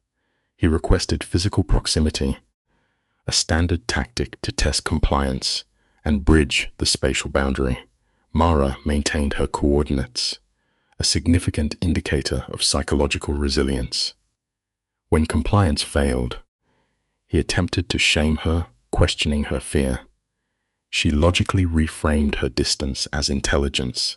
He then pivoted to the remorse protocol, issuing a blanket apology. Mara's response was a sharp, involuntary laugh, a classic release of cognitive dissonance. He deployed the expected rationalizations, attributing his systemic abuse to vague illness and emotional dysregulation. It is the anthem of the sociopath, deflecting true accountability while demanding immediate absolution from the primary victim. Mara refused the empathetic bait, adopting a defensive posture. She diagnosed his behavior with forensic precision, stating clearly that his overdose was not an act of ultimate despair, but a calculated miscalculation. A theatrical performance designed to secure leniency. She dismantled his defense mechanisms one by one.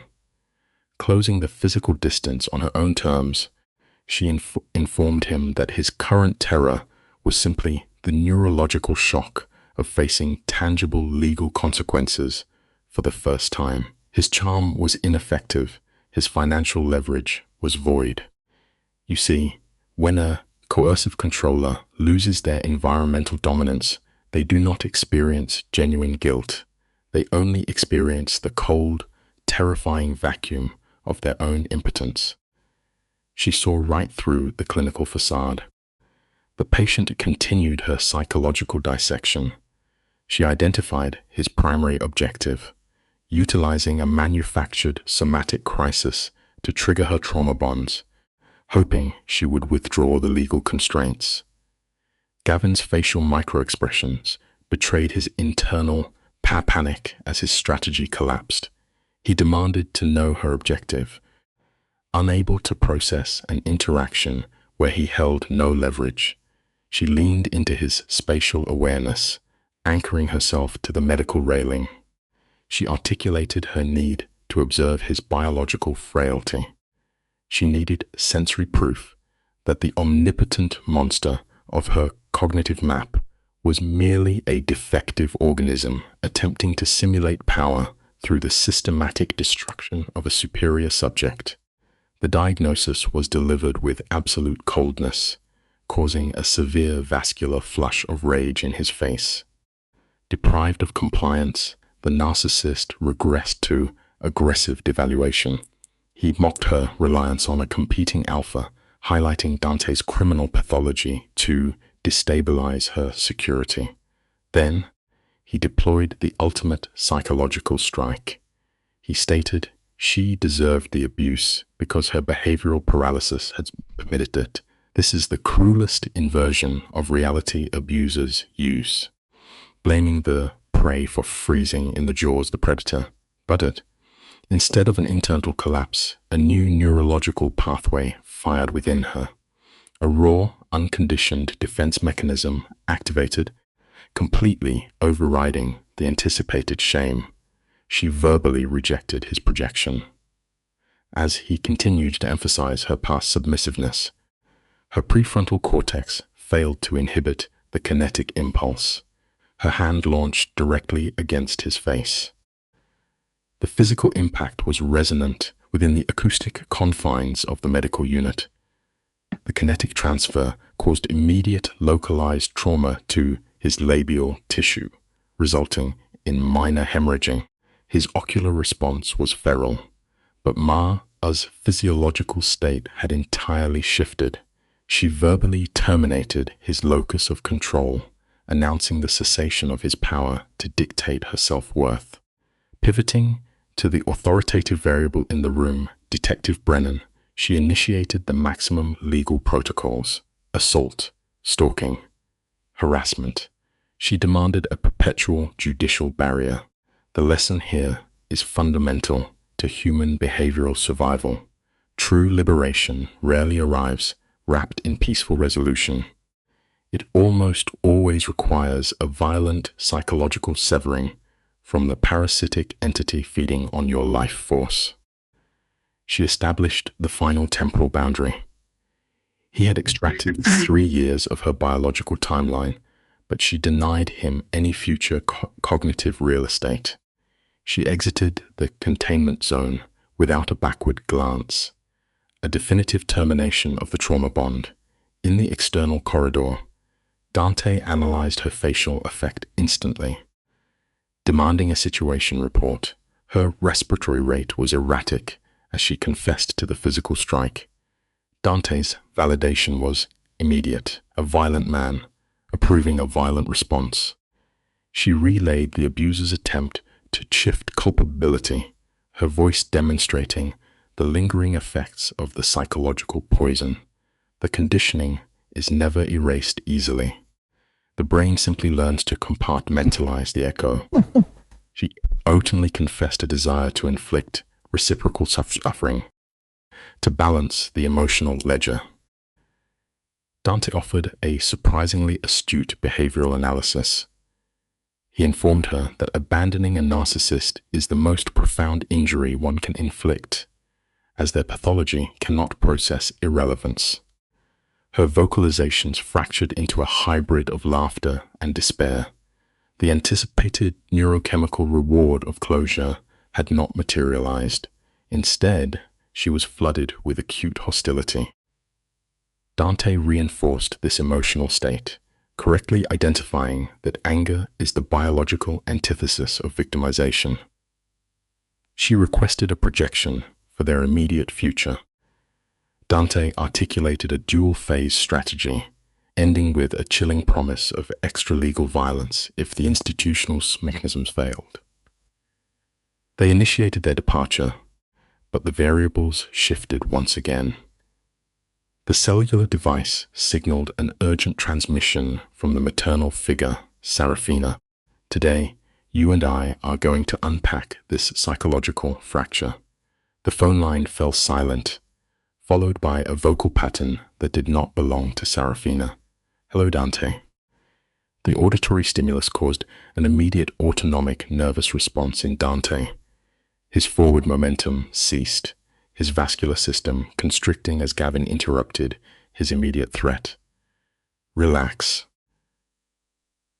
Gavin instructed with the flattened effect, typical of severe psychopathy. "Your grandmother is currently unharmed." A defiant protest from the elderly matriarch echoed before the audio was muffled. Gavin resumed, outlining his parameters with chilling precision. Dante was to deliver Mara, unaccompanied by law enforcement, to the derelict textile facility on River Street within exactly 2 hours in exchange for the matriarch's survival.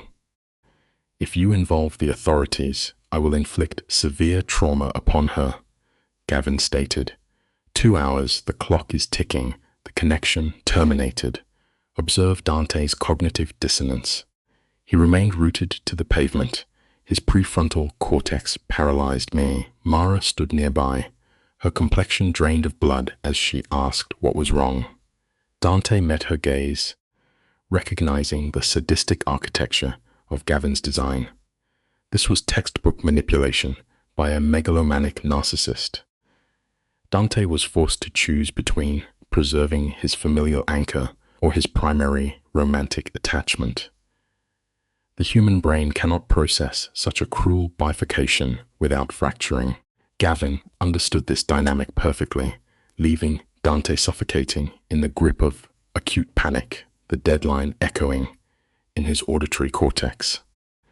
The external world remained indifferent to Dante's internal psychological collapse.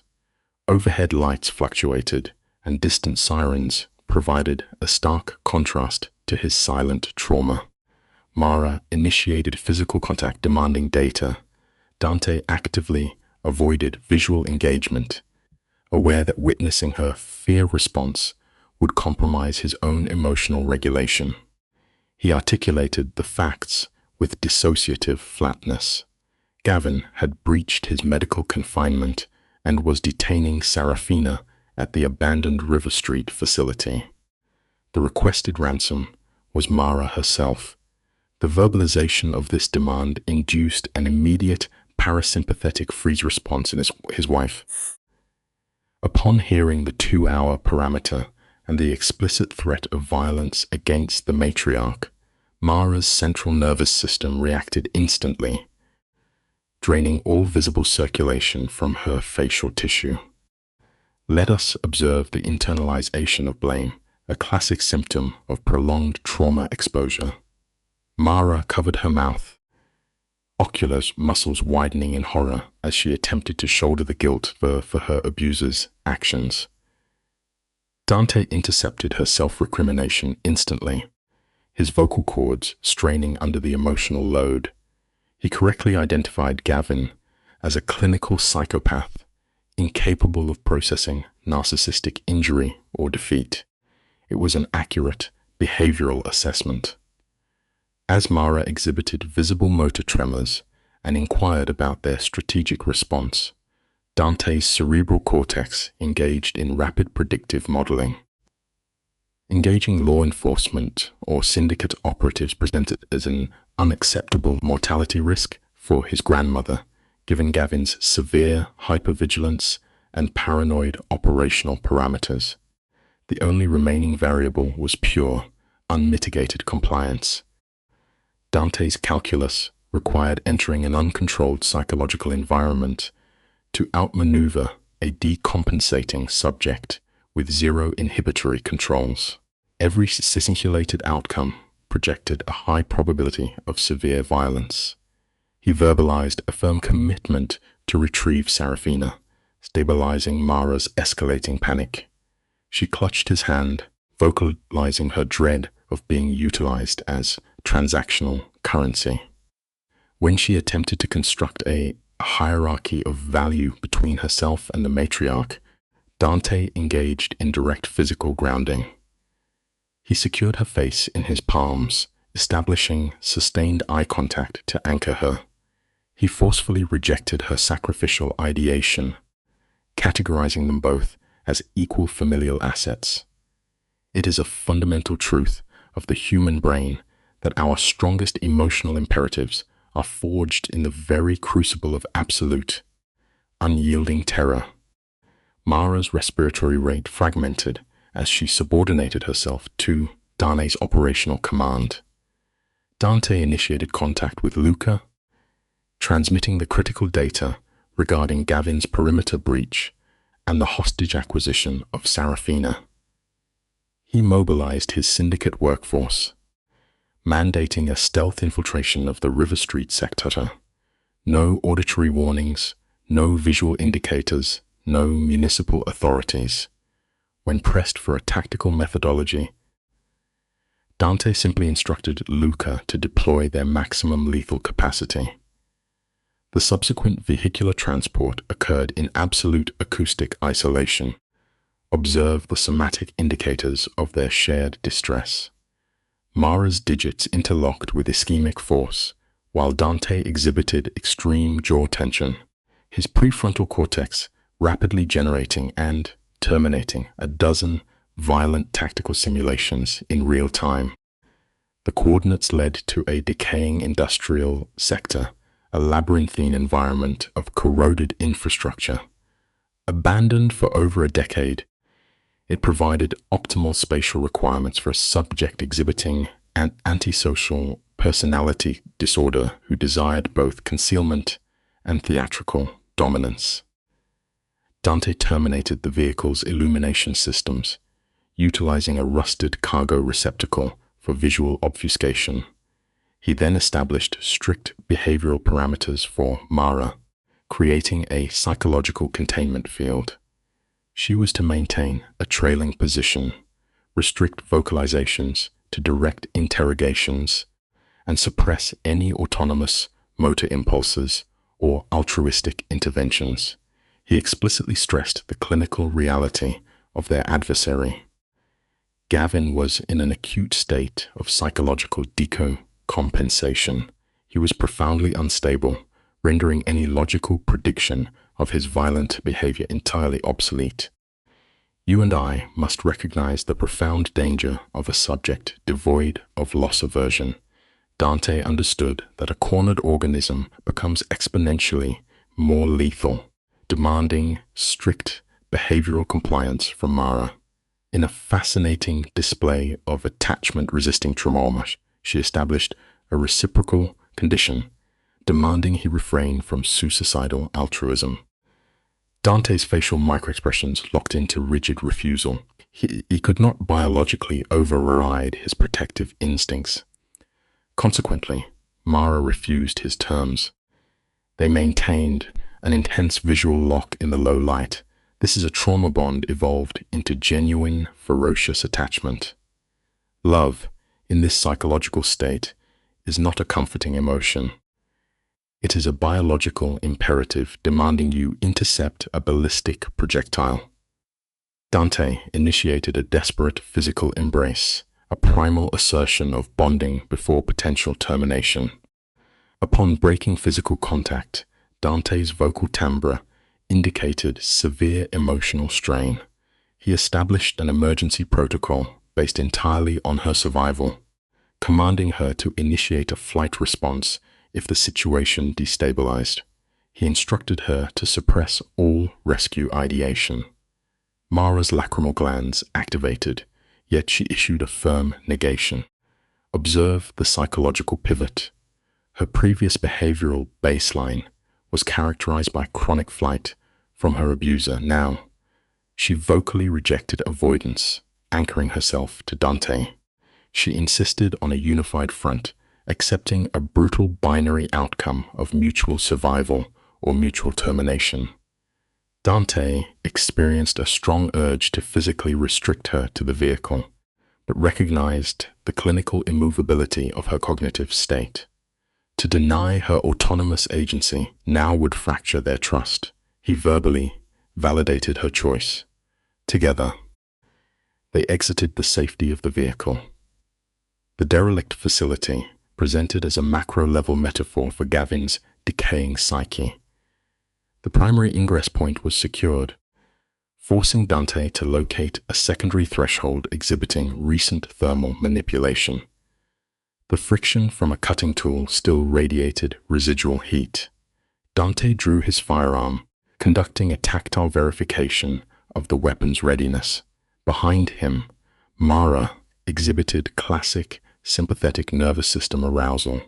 Her respiratory rate was rapid and shallow, accompanied by visible involuntary muscle tremors. He issued a low decibel command to maintain proximity as they penetrated the structure.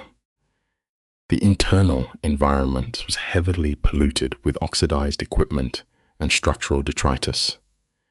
It was a complete auditory nightmare, scattered with fragmented glass and metallic waste that made silent locomotion a statistical impossibility. Dante's visual cortex adapted to the severe lack of light. He advanced with calculated deliberation, weapon elevated, existing in a state of maximum sensory hypervigilance. Suddenly, an auditory stimulus pierced the silence. It was an aggressive vocalization belonging to the matriarch. She was asserting dominance, threatening her captor with the impending retaliatory violence of her grandson.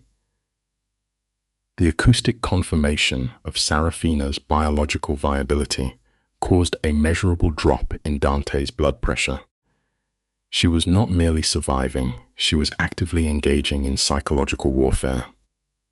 Utilizing her voice as a navigational beacon, Dante and Mara traversed the labyrinth of oxidized machinery. They emerged into a voluminous zone, formerly the primary production sector. Positioned in the center, isolated under the harsh illumination of a single suspended industrial bulb, stood their pathological focal point. The physical deterioration of Gavin's biological vessel was glaringly apparent. His skin exhibited a necrotic pallor, heavily coated in sunstress-induced diaphoresis. Severe neurological tremors plagued the extremity, gripping his firearm. The weapon was oriented toward Serafina, who was physically immobilized via synthetic restraints. Yet, observe the fascinating resilience of the elder's psyche. Even bound, her posture projected absolute authority. Her focus remained saturated with hostility. Upon seeing Dante, her micro-expressions briefly registered relief before defaulting to combative irritation. She audibly dismissed Gavin's intellect, criticizing his prolonged and vacant monologuing. Gavin's spine rotated violently at the interruption.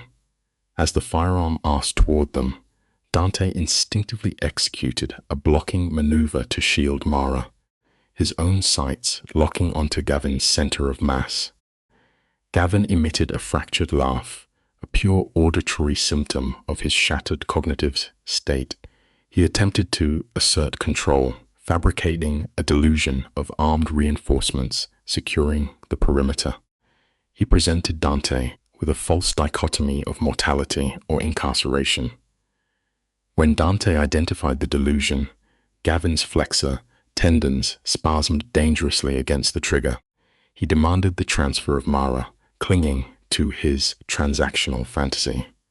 Dante invalidated the negotiation, prompting Gavin to threaten the matriarch. Fascinatingly, Serafina deployed psychological emasculation, openly mocking his lack of fortitude. Gavin's emotional dysregulation spiked, redirecting the barrel toward her. Dante issued a strained vocal correction to his grandmother, recognizing her provocation as a danger accelerant. Serafina remained unbothered, citing her survival of extreme geopolitical traumas as proof of her absolute invulnerability. Before Serafina could conclude her verbal dissection, Gavin's impulse control failed entirely. He engaged the firing mechanism. The projectile deviated, impacting the concrete just 6 inches from the elder's cranium. The acoustic trauma reverberated violently within the enclosed space. Let us observe the ultimate display of psychological dominance. The matriarch did not exhibit a single startle reflex.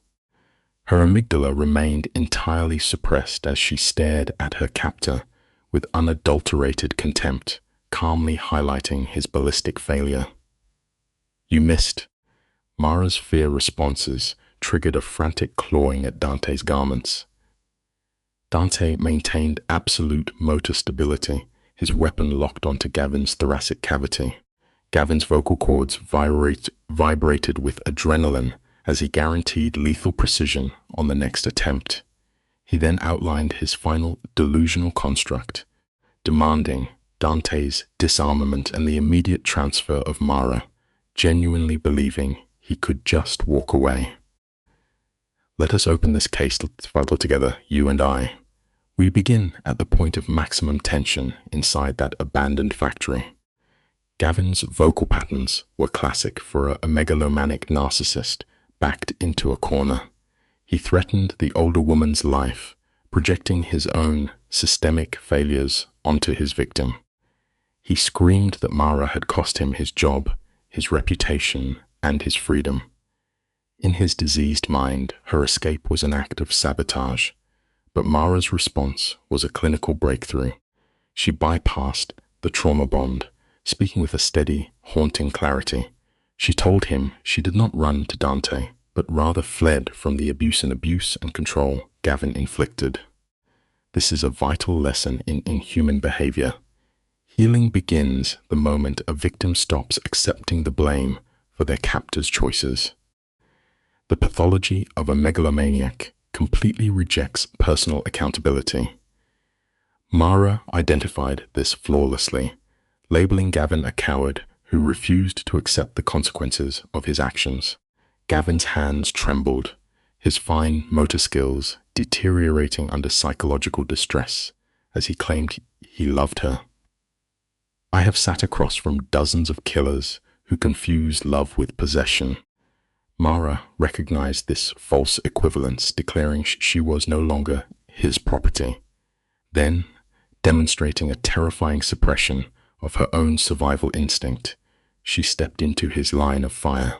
Dante experienced acute physiological panic, a massive adrenaline dump as Mara deliberately closed the distance. She halted exactly 10 feet away, establishing a physical boundary that forced Gavin to look directly at the reality of his shattered control. 10 feet is a calculated, highly dangerous metric.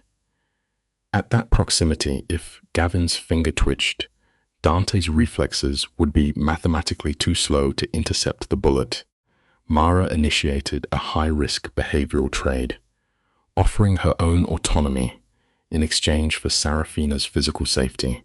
Dante's vocal cords strained, begging her to stop.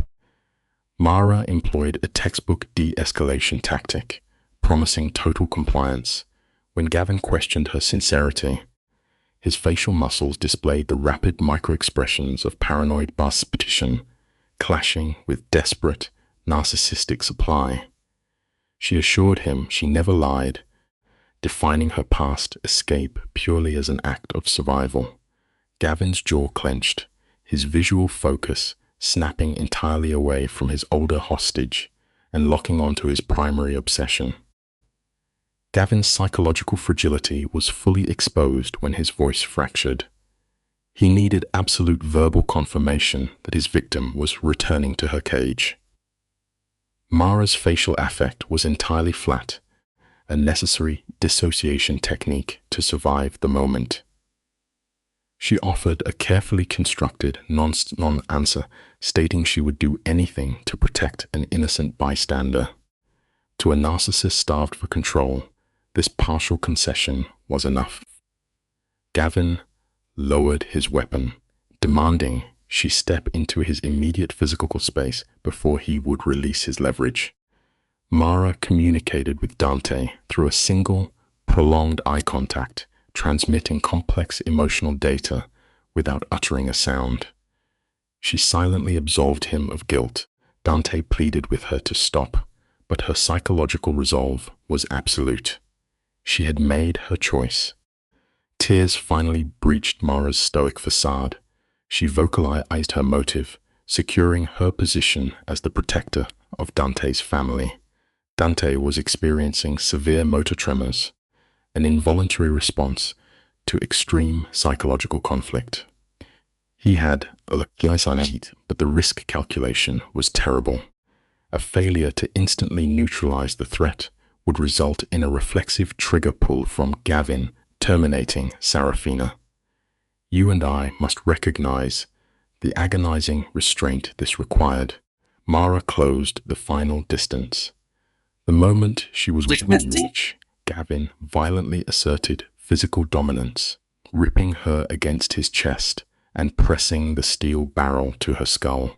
Dante's sensory processing tunneled entirely, reducing his universe to the sight of that weapon, Mara's terror, and his own utter lack of options.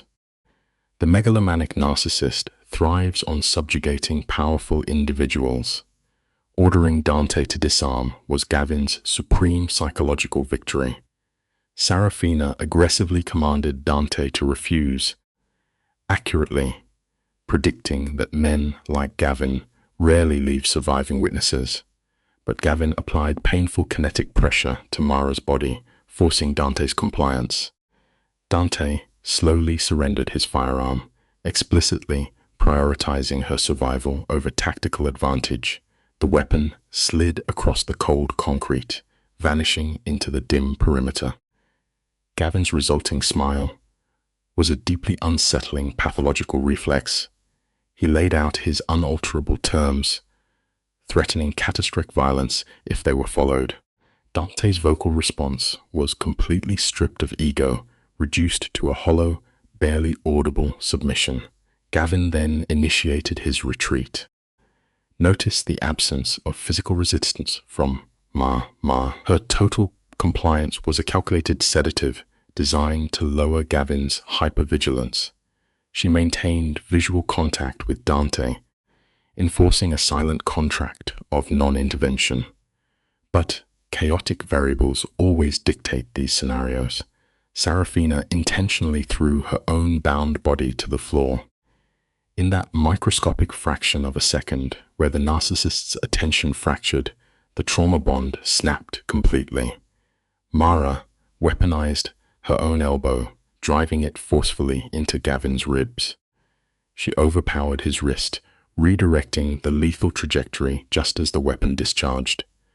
The gunshot ruptured the acoustic space. Instantly, Dante became an apex predator, closing the gap and violently colliding with the threat, driving him into the concrete structure. The firearm separated from its owner. Gavin's ocular response displayed pure, primal terror as he was deprived of his mechanical advantage. He suffered acute oxygen deprivation under Dante's crushing grip, his body reacting with useless, panicked spasms. Dante was consumed by a profound homicidal imperative, his neurology demanding the permanent eradication of the source of trauma. It is a basic truth of human nature that extreme violence often feels like the only cure for extreme pain. But it was Mara's soft verbal command that penetrated this psychological state. She anchored him to his humanity, begging him not to mirror the very monster they were fighting. The grip relaxed, Gavin collapsed to the floor, coughing and desperate for air, just as heavily armed reinforcements finally breached the perimeter. The newly arrived operatives processed the surreal psychological tableau. The former predator lay incapacitated, while the former victim stood tall, acting as a physical barrier against further violence. Sarafina injected dark humor into the space, complaining about circulatory restriction, a classic coping mechanism to manage sudden adrenaline decay. As the men applied restraints to Gavin, his physiological state was wretched, covered in the cold sweat of total defeat. Yet, the megalomaniac cannot accept finality. He attempted one last verbal hook, insisting the conflict remained active. Mara absorbed his gaze without a single micro-expression of fear. She declared his absolute termination. In a desperate pivot, Gavin attempted to undermine her new attachment, weaponizing Dante's criminal history against her. Gavin categorized Dante as a secondary monster, an externalization of his own horrific traits. Dante, however, exhibited a chilling self-awareness that serial abusers completely lack. He approached the neutralized threat and articulated the core psychological difference between them. Dante operated under a sacrificial code, willing to face his own destruction to preserve her, while Gavin would gladly execute her simply to maintain his ownership. This clinical dissection of motive left Gavin entirely mute.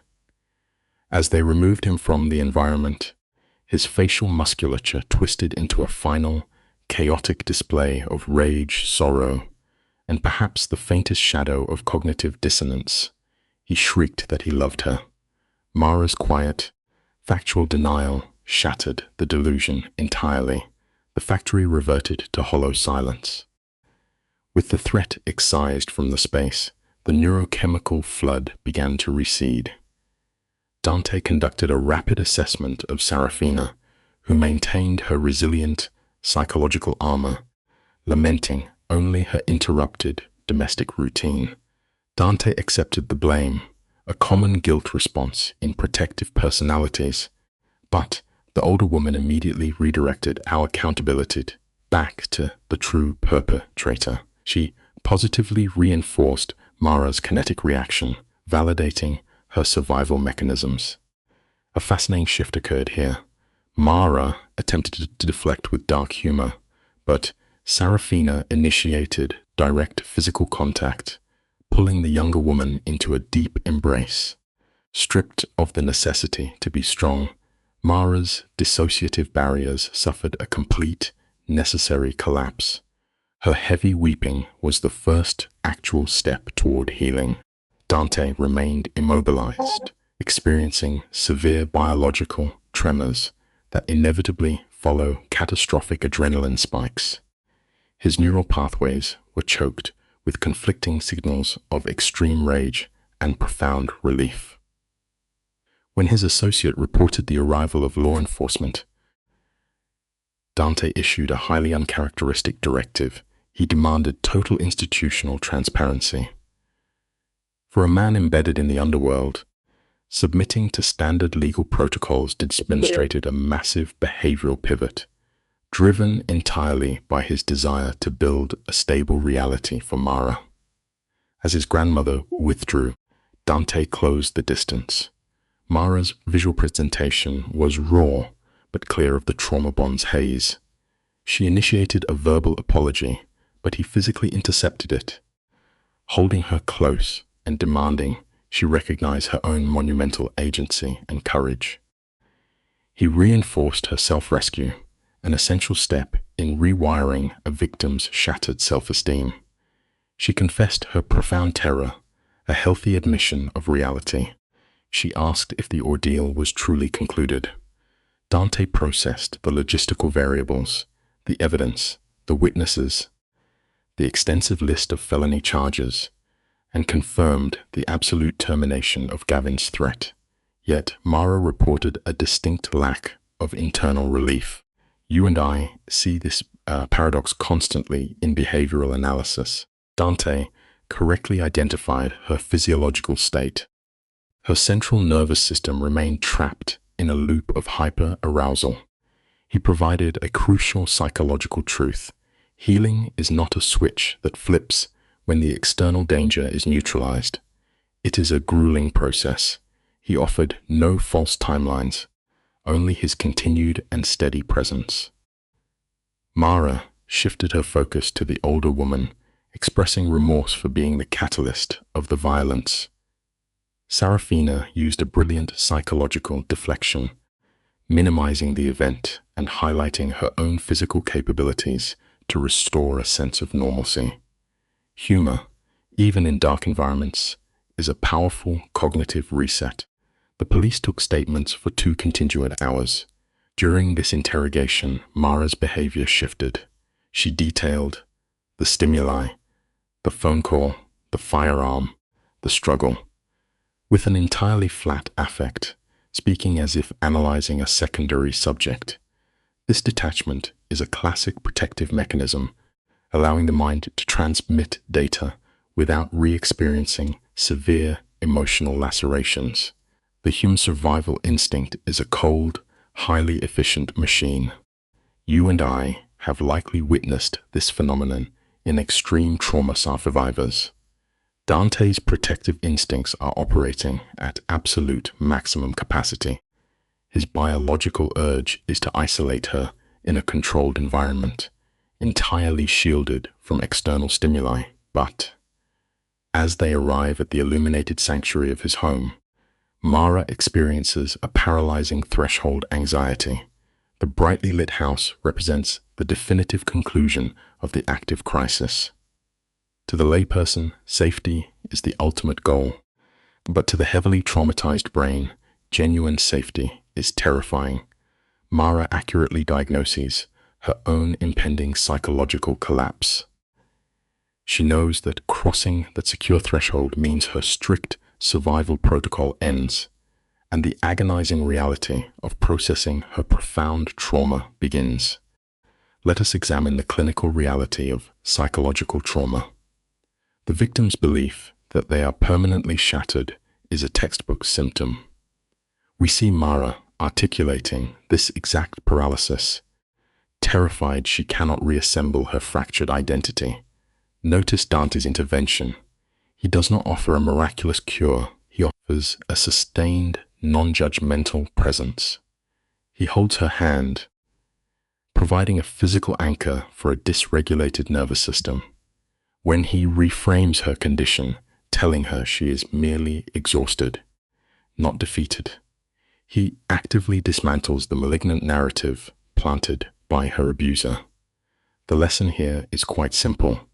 Healing does not require you to be unbreakable. It only requires a safe place to rest. That realization allows Mara to kiss him, reclaiming her own autonomy. Today, you and I are going to unpack this case file together, examining the intersection of trauma and attachment. We observe the subject, Mara, expressing an emotional dependency disguised as romantic love. When she whispered her affection to Dante, his physiological response was immediate, driven by his own possessive psychology. He confessed that his attachment terrified him, revealing the paranoia inherent in his narcissistic structure. Mara's weeping and sudden assertion of feeling safe perfectly illustrates the shift where a violent environment becomes the sole source of security. Meanwhile, the peripheral subject, Serafina, exhibited typical deflection behaviors, complaining about adequate beds and coffee to mask the residual adrenaline of their collective, ongoing hypervigilance. Stepping into the heavily fortified residence, Mara's cognitive reframing reached its apex. She surveyed the perimeter and labeled the compound home. This reclassification of a stronghold into a sanctuary is a critical benchmark in her psychological adaptation. Looking at Dante with fragile hope, she thanked him for fighting for her. Clinically, she was expressing gratitude to an apex predator for selectively withholding his violence. Dante's reassurance that he would always protect her fed directly into his savior complex, a common trait in men wielding coercive control. They stood in the quiet darkness, two fractured psyches forming a symbiotic codependency. They believed themselves unbroken, unaware their survival mechanisms had permanently rewired their neurological baselines forever. The human brain possesses an astonishing capacity to manufacture optimism, to stave off psychological collapse. For Mara, the future suddenly appeared as a variable worth fighting for. While Serafina slipped into a comatose state of exhaustion upstairs, shutting down her sensory input, Mara attempted to physically wash away the trauma in the shower. Water is a common, though ineffective, self-soothing tool for acute post-traumatic stress. When she emerged, she found Dante trapped in an emotional flashback. He sat with his head in his hands, his voice raw as he articulated the paralyzing fear of almost losing her. His distress, however, was less about Mara's autonomy and more about his own megalomaniacal terror of failing to maintain absolute dominance over his meticulously constructed world. Let us look at this piece, shall we? Mara immediately assumed the role of emotional regulator. She knelt before Dante, enforcing eye contact, and delivered a narrative that absolved him of his perceived failures. She credited him with providing a sanctuary, a stark rationalization of her trauma-induced dependency. By insisting he reminded her she was worth saving, she anchored her entire self-worth to his validation. Dante's reaction was characteristically possessive. He pulled her onto his lap, physically restricting her movement in a display of primal claiming. His muttered vow to keep her within his line of sight for the next month was not romantic devotion. It was the clinical manifestation of severe hyper-vigilance and unyielding control over his most prized asset. Mara's laughter at his threat of confinement demonstrates how deeply she normalized his possessive pathology. She initiated a reenactment, asking him to repeat a previous inquiry. This is a classic behavioral loop designed to trigger the dopamine rush of their trauma bond. Dante's breath caught, indicating a sharp emotional spike. From the nightstand, he produced a velvet box procured weeks prior. His admission of waiting for the right moment highlights the calculation of a megalomaniac staging a scene for maximum impact. Revealing a solitary diamond, he addressed her by her full name, Mara Ellison Veyron. This was not mere formality. It was a deliberate, highly effective linguistic tool designed to unequivocally cement his absolute ownership over her core identity. He presented the proposal as a choice, distinguishing it from their previous transaction of protection. Claiming she made him want to be better, he deployed a common tactic that places the burden of his moral rehabilitation on her shoulders. Mara's response was immediate tears of relief and enthusiastic consent. She was cementing the bars of her own psychological cage, convinced she held the key. The subsequent physical intimacy reinforced this forged contract. Observing the diamond-casting light across the room, she fixated on the illusion of purity it represented. Her demand to know when the ceremony would occur illustrated an urgent need to finalize this behavioral conditioning, desperate to solidify her sanctuary before her fractured reality could once again collapse. Mara articulated a desperate need for public validation, insisting the world must witness her choice. This is a fascinating mechanism of her condition. The victim must convince themselves their subjugation is entirely voluntary. Dante's slow smile confirmed his victory. He agreed to a swift timeline, notably excluding anyone from his past. By isolating her within a curated environment, he ensured his narrative control remained absolute. That night, Mara slept without the intrusive nightmares of her former abuser, Gavin Vale. She had simply traded one megalomaniac for a more refined model. Meanwhile, Dante remained awake, visually consuming her. His prolonged observation was not merely affection, it was the quiet, predatory satisfaction of a man surveying his permanently secured territory. In the quiet darkness, Dante engaged in a profound cognitive distortion. He convinced himself he deserved a future separate from the violence that fundamentally defined his psychology. He compartmentalized his pathology to play the righteous protector. Across the city, we find our contrasting case study, Gavin Vale. Sitting in a stark holding cell, Gavin confronted his own narcissistic collapse. He realized his true loss was not Mara, as he had always viewed her as a mere object. What he actually mourned was the violent shattering of his illusion of absolute control. And here is a simple truth we must all recognize. A megalomaniac does not grieve the loss of love. They grieve the loss of their own power reflected in their victim's terrified eyes. Come with me. We are about to observe the stabilization phase of her adaptation.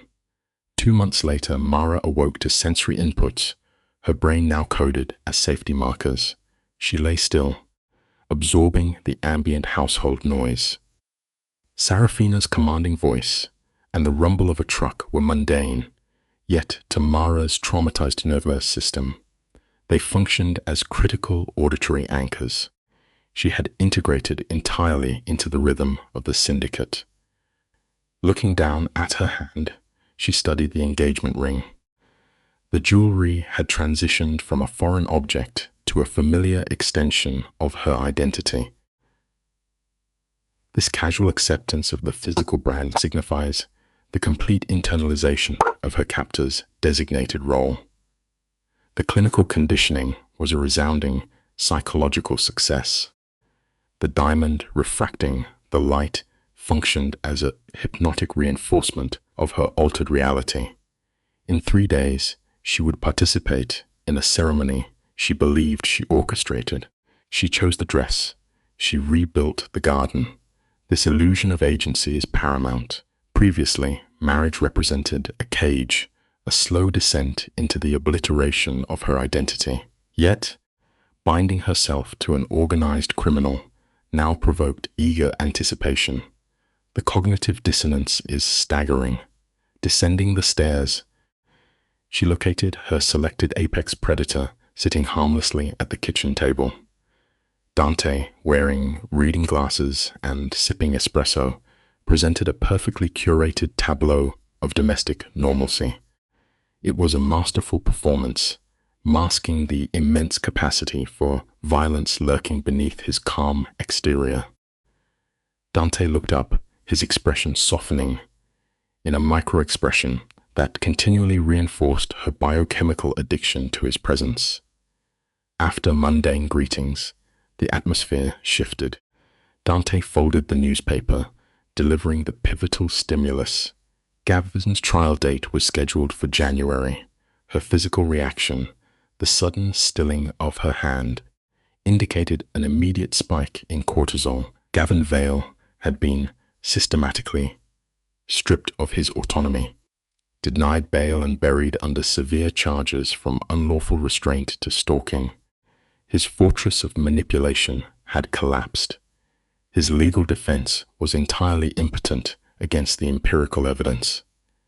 The former megalomaniac was finally cornered, trapped within the rigid confines of the penal system he had always believed himself strictly superior to. Stick with me. This is where the victim's pivot becomes critical. Dante probed her emotional state, offering the convenient option of avoidance. But Mara actively rejected the silence, exhausted by her abuser occupying her mental real estate. By choosing to testify, she attempted a radical cognitive reclamation. She realized she had allowed his distorted narrative to define her reality. By law, now, she sought to vocalize her truth. The lesson here is paramount. You must reclaim the pen to write your own ending. Dante validated her decision, promising his steadfast presence. They sat in silence, achieving a brief equilibrium as one cycle of narcissistic abuse prepared to legally terminate, while another, much more insidious one, quietly solidified in its place. Let us open this psychiatric case file together, shall we? We begin with the matriarch, Serafina, entering the kitchen with the dominance typical of a familial narcissist. Her silver hair is rigidly pinned, mirroring her need for absolute control. She dictates the schedule, orchestrating the environment to manufacture dependency. Mara exhibits a classic fawn response, complying submissively to the demands. Dante conceals a micro-expression of amusement behind his espresso. Serafina isolates their roles, commanding Mara to represent the syndicate and dismissing Dante entirely. It is a textbook display of systemic conditioning. You see, true power often relies on the quiet, methodical manipulation of daily routines rather than overt physical threats. As the matriarch abruptly exits, the tension dissolves. Mara seeks reassurance from Dante regarding the chaotic behavioral patterns. Dante rationalizes the toxicity, recalling how his father retreated during similar psychological terrorization rituals. Fascinatingly, this shared dysfunction triggers an unguarded vocalization of joy from Mara. Dante visibly softens, rewarding her emotional expression with positive reinforcement.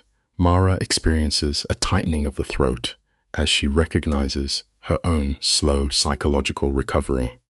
She approaches him, initiating physical contact to express profound gratitude for his strategic patience and non-threatening presence.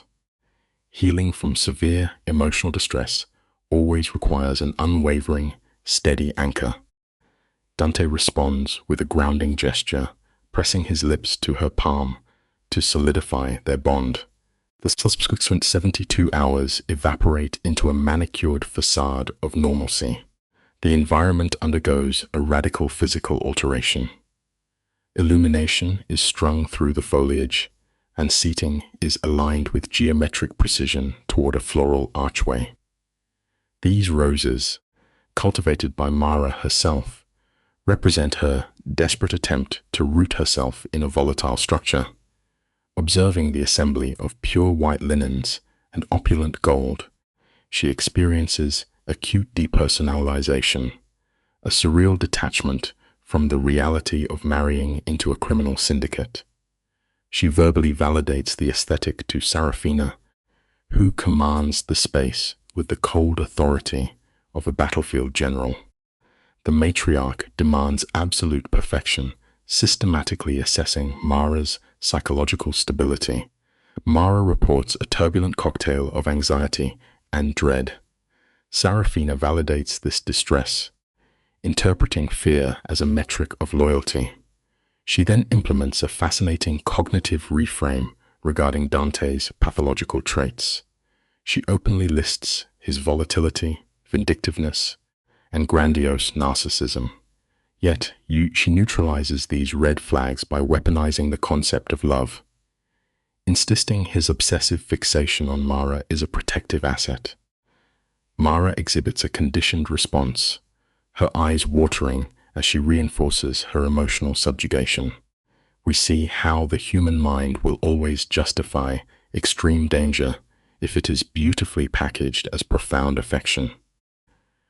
Serafina orders the subject to rest, but hypervigilance prevents Mara from sleeping. The clinical reality of her situation induces severe cognitive dissonance. She is preparing to legally bind herself to a dangerous man after an abbreviated courtship. The neurological pathways carved by her previous abuser reactivate, generating intrusive thoughts of his degrading commentary. Her subconscious screams the truth, warning that she is merely swapping a brutal psychological prison for a more opulent cage. Seeking external regulation, she approaches the window to observe the artificially illuminated foliage. Outside, suddenly, the perimeter is breached as her bedroom door silently opens. We must remember that true freedom is rarely found by simply upgrading the aesthetic quality of your cage.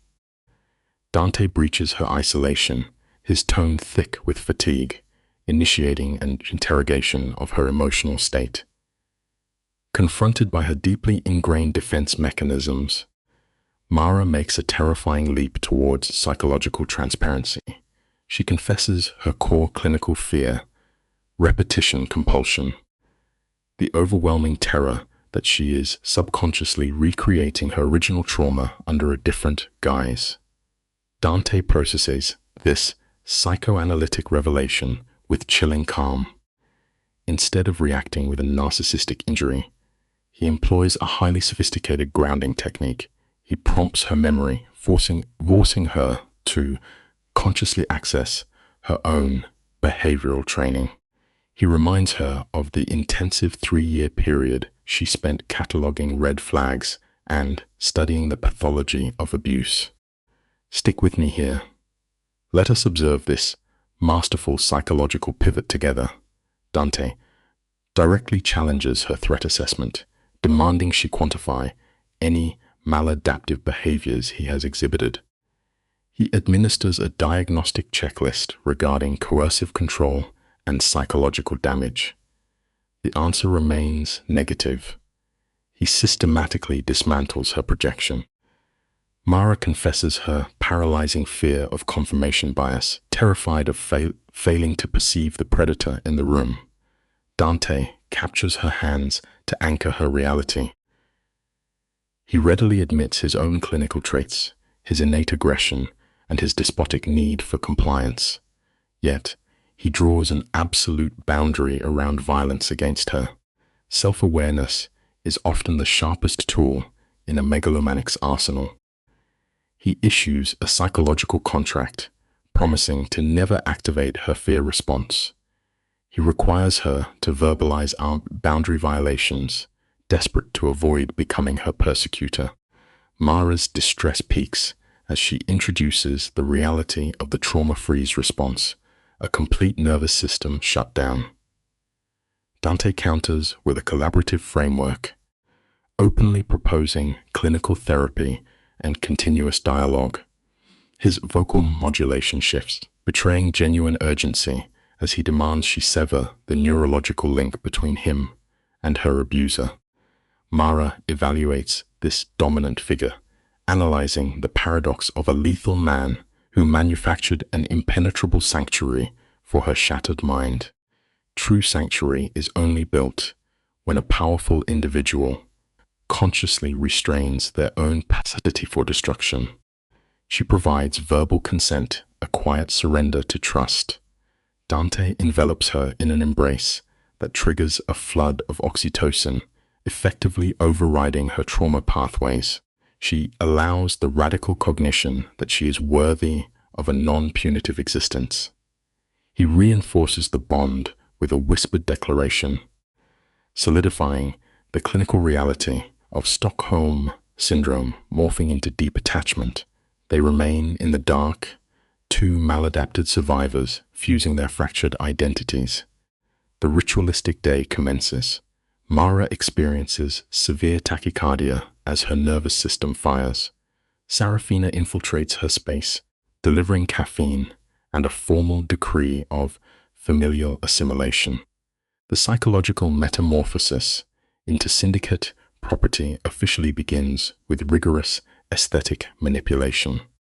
The subject is draped in ivory silk, a garment designed to project purity and compliance. The matriarch exerts continuous surveillance, micromanaging the environment. By 1400 hours, Mara is isolated at the perimeter. The murmurs of the syndicate and chiming of glassware invade her space. Fine motor tremors manifest in her extremities, forcing her to compress her palms to mask the physiological panic. Sudden tactile contact disrupts her isolation. Luca, the enforcer, appears visibly constrained within formal attire. He gruffly relays a directive from the boss to escort her. Mara's airway constricts. She possesses no biological safety net, entirely alienated from her original family. This profound isolation leaves her exquisitely vulnerable to this new systemic structure. She had conditioned herself to navigate this transition alone, but readily accepts the enforcer's support. Luca leaks behavioral intel, noting Dante's unprecedented autonomic arousal. Mara validates her own terror. Luca issues a definitive statement of permanence, reinforcing the inescapable nature of this union. The acoustic environment shifts to frequencies designed to induce emotional compliance. Mara regulates her respiration and breaches the perimeter. The collective stands, a visual representation of the criminal hierarchy. Yet, her visual cortex filters out the periphery, locking entirely onto the apex predator beneath the arch. For a fraction of a second, Dante's mask fractures, exposing the volatile, deeply human obsession festering beneath his rigid exterior. Luca applies brief pressure to her hand, transferring the subject to the dominant figure. Dante secures her hands, his pupillary dilation pronounced. The efficient initiates the legal programming, but auditory exclusion takes effect in Mara's brain. Her focus narrows entirely to the rhythmic friction of his digits and the mirroring of their nervous tremors. Dante initiates the verbal contract. He exhibits profound clinical vulnerability, admitting a chronic inability to process feeling. He confesses a lifelong pathological framework where emotional attachment was viewed strictly as a tactical disadvantage. He actively deconstructs his own Machiavellian worldview, attributing this radical cognitive restructuring directly to her.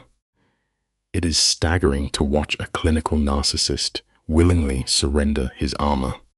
Dante verbalizes a complete paradigm shift, rejecting the triad of violence, coercive control, and fear that formerly governed his psyche. He redefines resilience, drawing directly from Mara's post-traumatic growth. He cites her ability to maintain daily functioning after catastrophic psychological injury as the apex of human fortitude. He brilliantly equates her floral cultivation to the regeneration of dead tissue. As his vocal cords fail under emotional load, he issues a binding directive. He pledges to function as her localized sanctuary, redirecting his innate aggression externally to neutralize threats, never aiming it at her. He formally commits to a chronic, daily psychological selection of her as his primary focus, overriding his own narcissistic autonomy for unconditional integration. Let us conclude our analysis. Dante phrases his devotion as an inescapable absolute. Mara responds with heavy tears, overwhelmed by her newly stabilized environment. She documents her initial clinical presentation, a fragmented psyche in active flight, seeking only baseline survival. She intensifies her grip, listing his therapeutic interventions. He provided environmental security and refrained from forcing an accelerated recovery timeline. He withstood her psychiatric symptoms without aversion. Most importantly, he provided the scaffolding that allowed her to resurrect her extinguished autonomy. You and I must recognize the final truth here. The greatest psychological interventions do not rescue the victim. They simply teach the patient how to become their own savior. Let us analyze the final stage of her cognitive restructuring. Her vocal frequency fluctuated during the vows. I am no longer the subject you evaluated 6 months prior. I possess high-level resilience. I am rewiring my neural pathways to tolerate trust, to formulate long-term strategies rather than reactive panic. And you are the catalyst. She paused, clearing lacrimal fluid. Here is the lesson. Trauma is a cage we build, but healing is the door we choose to open. I commit to vocalizing my terror rather than internalizing it. I construct this future not requiring a bodyguard, but selecting an equal partner. Dante exhibited profound emotional flooding, masseters locked, tear ducts saturated. The efficient observed this mutual psychological integration and simply smiled. Let us open this case file together. You and I are going to unpack a psychological reconstruction that begins at a wedding. When the efficient pronounced them married, Dante bypassed protocol, kissing Mara with the desperation of a drowning man finding oxygen. The garden erupted in applause, masking the complex trauma bonds beneath the surface. When they separated, Mara's tearful laughter indicated a successful cognitive rewiring. "Mrs. Veyron," he murmured. "Mr. Veyron," she confirmed. This exchange was a crucial marker of agency. She was actively choosing her reality. The reception blurred into normative social rituals. Even Serafina's toast, a blend of affection and a literal threat against Dante, highlighted the hypervigilant pack mentality trauma survivors naturally form. We observe further behavioral baselines during Luca's toast. His visible discomfort and assertion that Dante had gotten soft illustrate a defense mechanism within high-threat environments, where empathy is viewed as a fatal vulnerability. Yet, Mara and Dante danced under the fading light, demonstrating profound physiological synchronization. He held her waist. She rested her head on his shoulder. "Happy?" Dante asked. "Terrified but happy," Mara replied. This is a fascinating psychological paradox, fear coexisting with joy, proving her amygdala was still firing warning signals even in absolute safety. Dante correctly identified this as proof of emotional investment. "It means you care. It means it matters," he noted, cupping her face. They remained in this synchronized state until the stimuli faded. In the clinical isolation of their bedroom, we see Mara exhibiting grounding techniques. She stood by the window, visually anchoring herself to the transformed garden, tangible proof that her reality had fundamentally shifted. Dante approached from behind, establishing physical contact to reinforce security. "No regrets?" he asked, testing her cognitive resolve. "Not one," she confirmed. The ensuing silence was not empty. It was a therapeutic pause. When she asked what happens next, Dante offered a framework for normative development. "Now, we live, we build a life." Mara immediately stress-tested this hypothesis, inquiring about future hardships and emotional regression. Dante's responses were textbook de-escalation, promising mutual emotional regulation, establishing a paradigm of reciprocal support. Let us examine the breakthrough in this exact moment. "I am still scared sometimes," Mara admitted, identifying her ongoing battle with intrusive memories and the impending trial. Dante validated her fear without trying to fix it, a crucial step in trauma recovery. She then articulated a monumental cognitive shift, transitioning from pure survival mechanics to actual future-oriented planning. For the first time, her executive functioning was not hijacked by the need to merely survive. Dante validated this newly formed neural pathway, agreeing to simply live. 4 months later, this resilience was put to the ultimate test. Mara entered the clinical, adversarial environment of the courthouse with Dante as her anchor. The defense utilized typical obstructionist tactics to maintain control. The pathology of the abuser always shatters under the weight of empirical truth. Well, always today was the sentencing. Mara maintained physical contact with Dante as the judge delivered the verdict. Guilty across all metrics. 15 years, with the possibility of parole after 10. When a megalomaniac narcissist loses their matrix of control, their physical posture entirely collapses. Gavin's face drained of color, his shoulders caved. To Mara, the psychological giant who had terrorized her suddenly appeared remarkably small, ordinary, and diminished. As the bailiffs removed him, he sought a final hit of narcissistic supply. Locking eyes with her, she gave him nothing. No smile, no vindication, just the profound exhaustion of a survivor who has finally severed the trauma bond. Exiting the courthouse, they encountered a chaotic sensory environment. Reporters shouted, cameras flashed, simulating the unpredictability of her past. But Dante's security apparatus maintained a sterile, impenetrable perimeter. Once secured in the vehicle, Mara experienced a massive physiological release, her parasympathetic nervous system finally overriding months of chronic hyperarousal.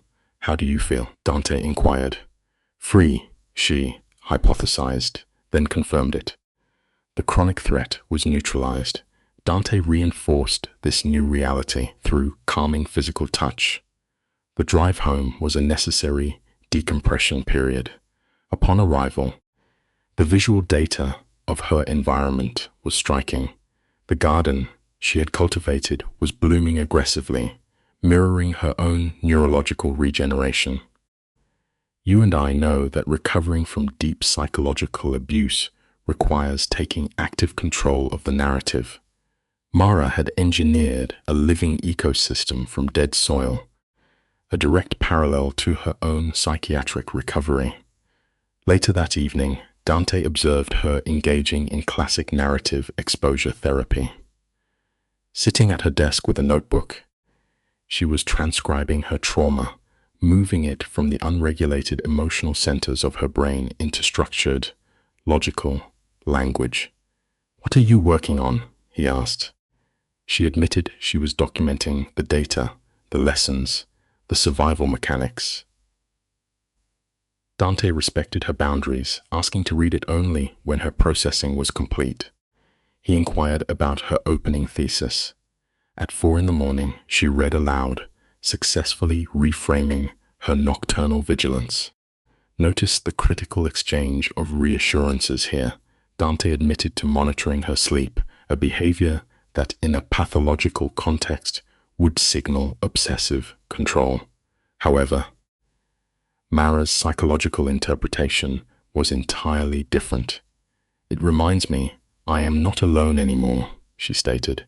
She had correctly categorized his vigilance as protective rather than predatory. Dante elevated her from the chair, initiating grounding physical contact.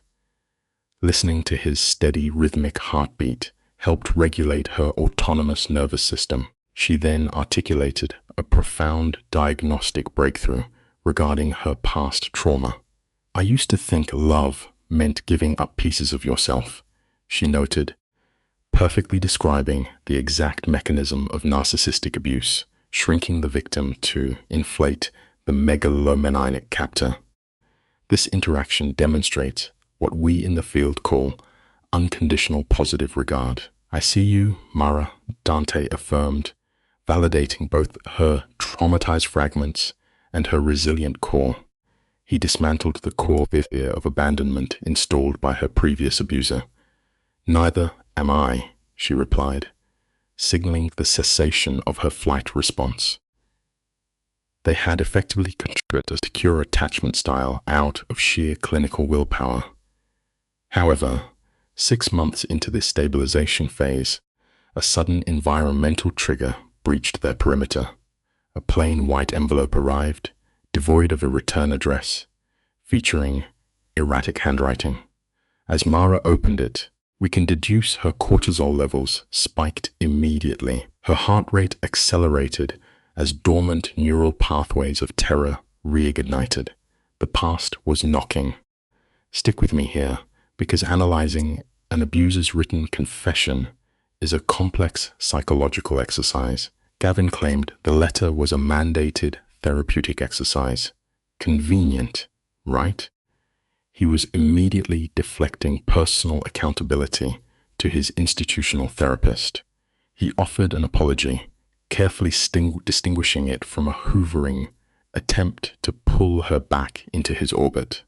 He claimed to finally comprehend the destruction he engineered in the controlled environment of maximum security group therapy.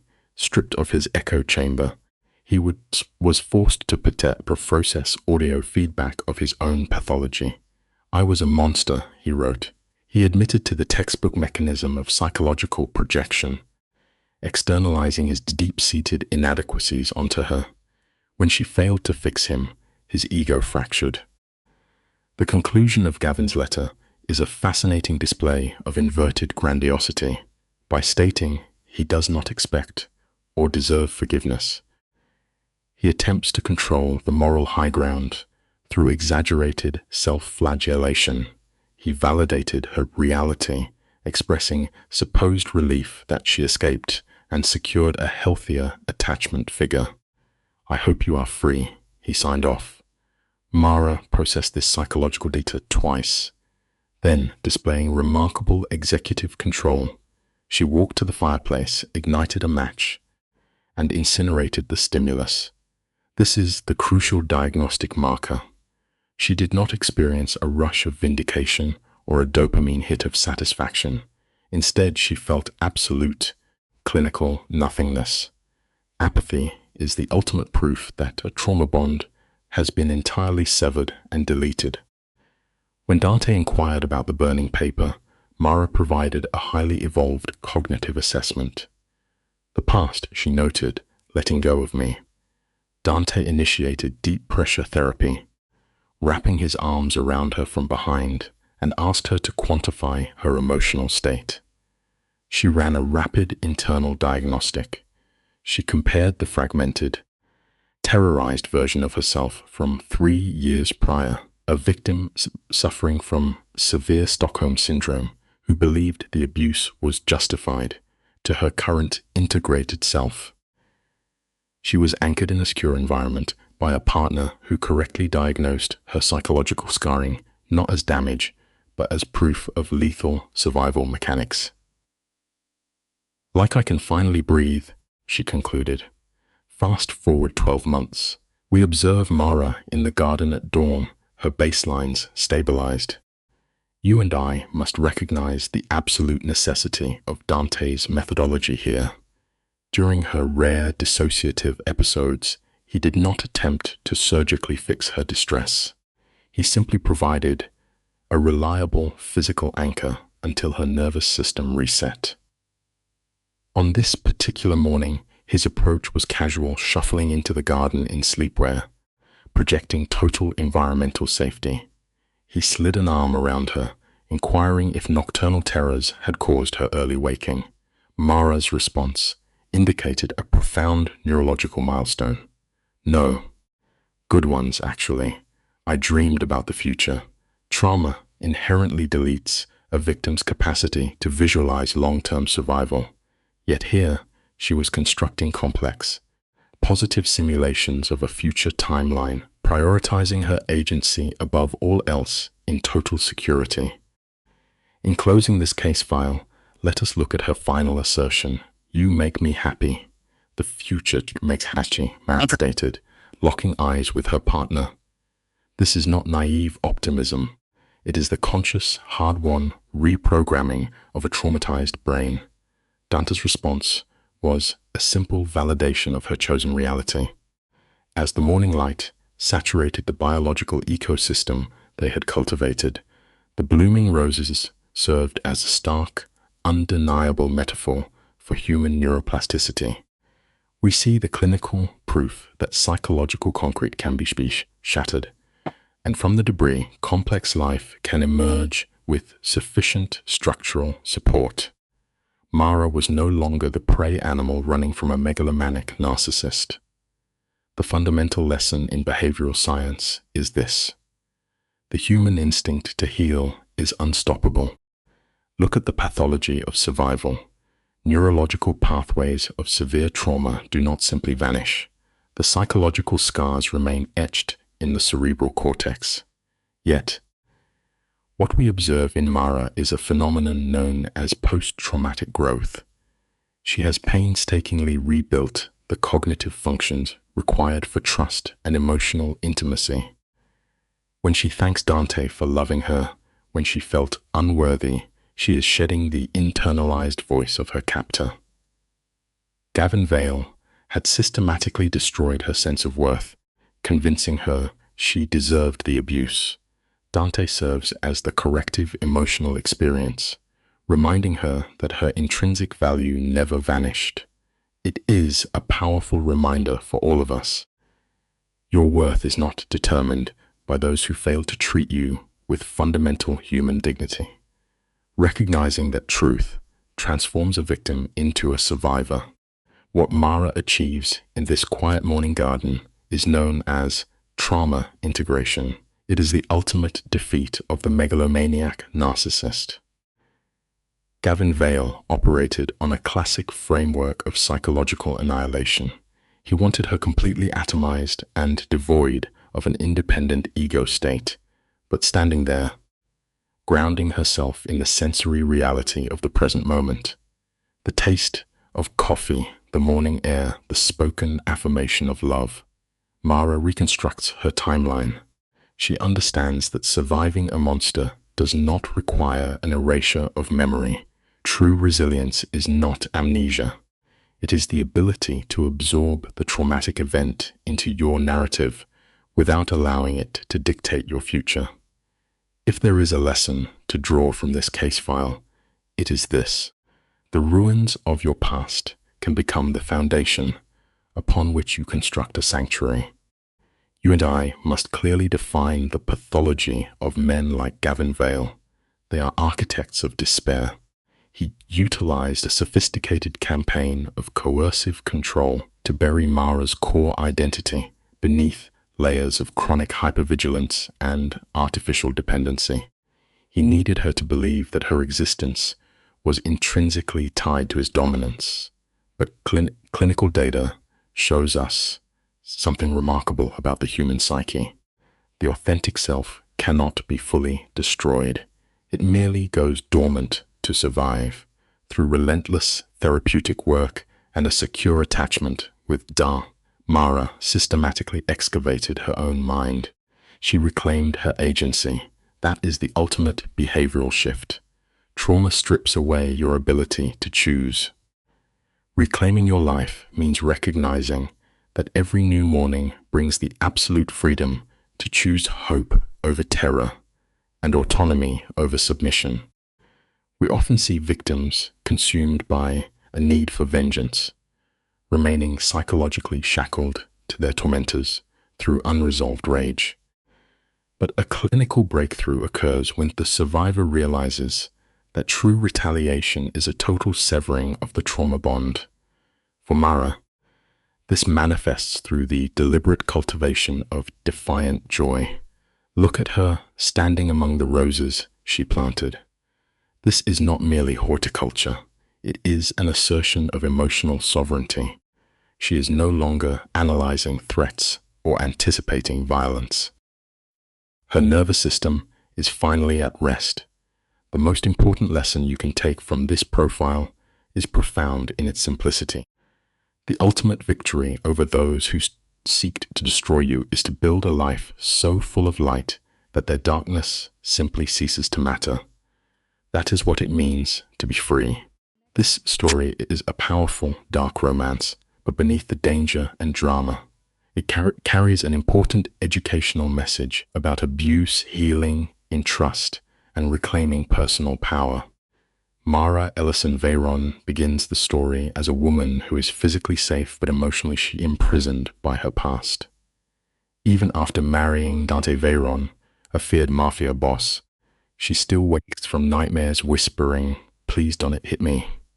That single line reveals how deeply trauma can remain inside a person long after the abuser is gone.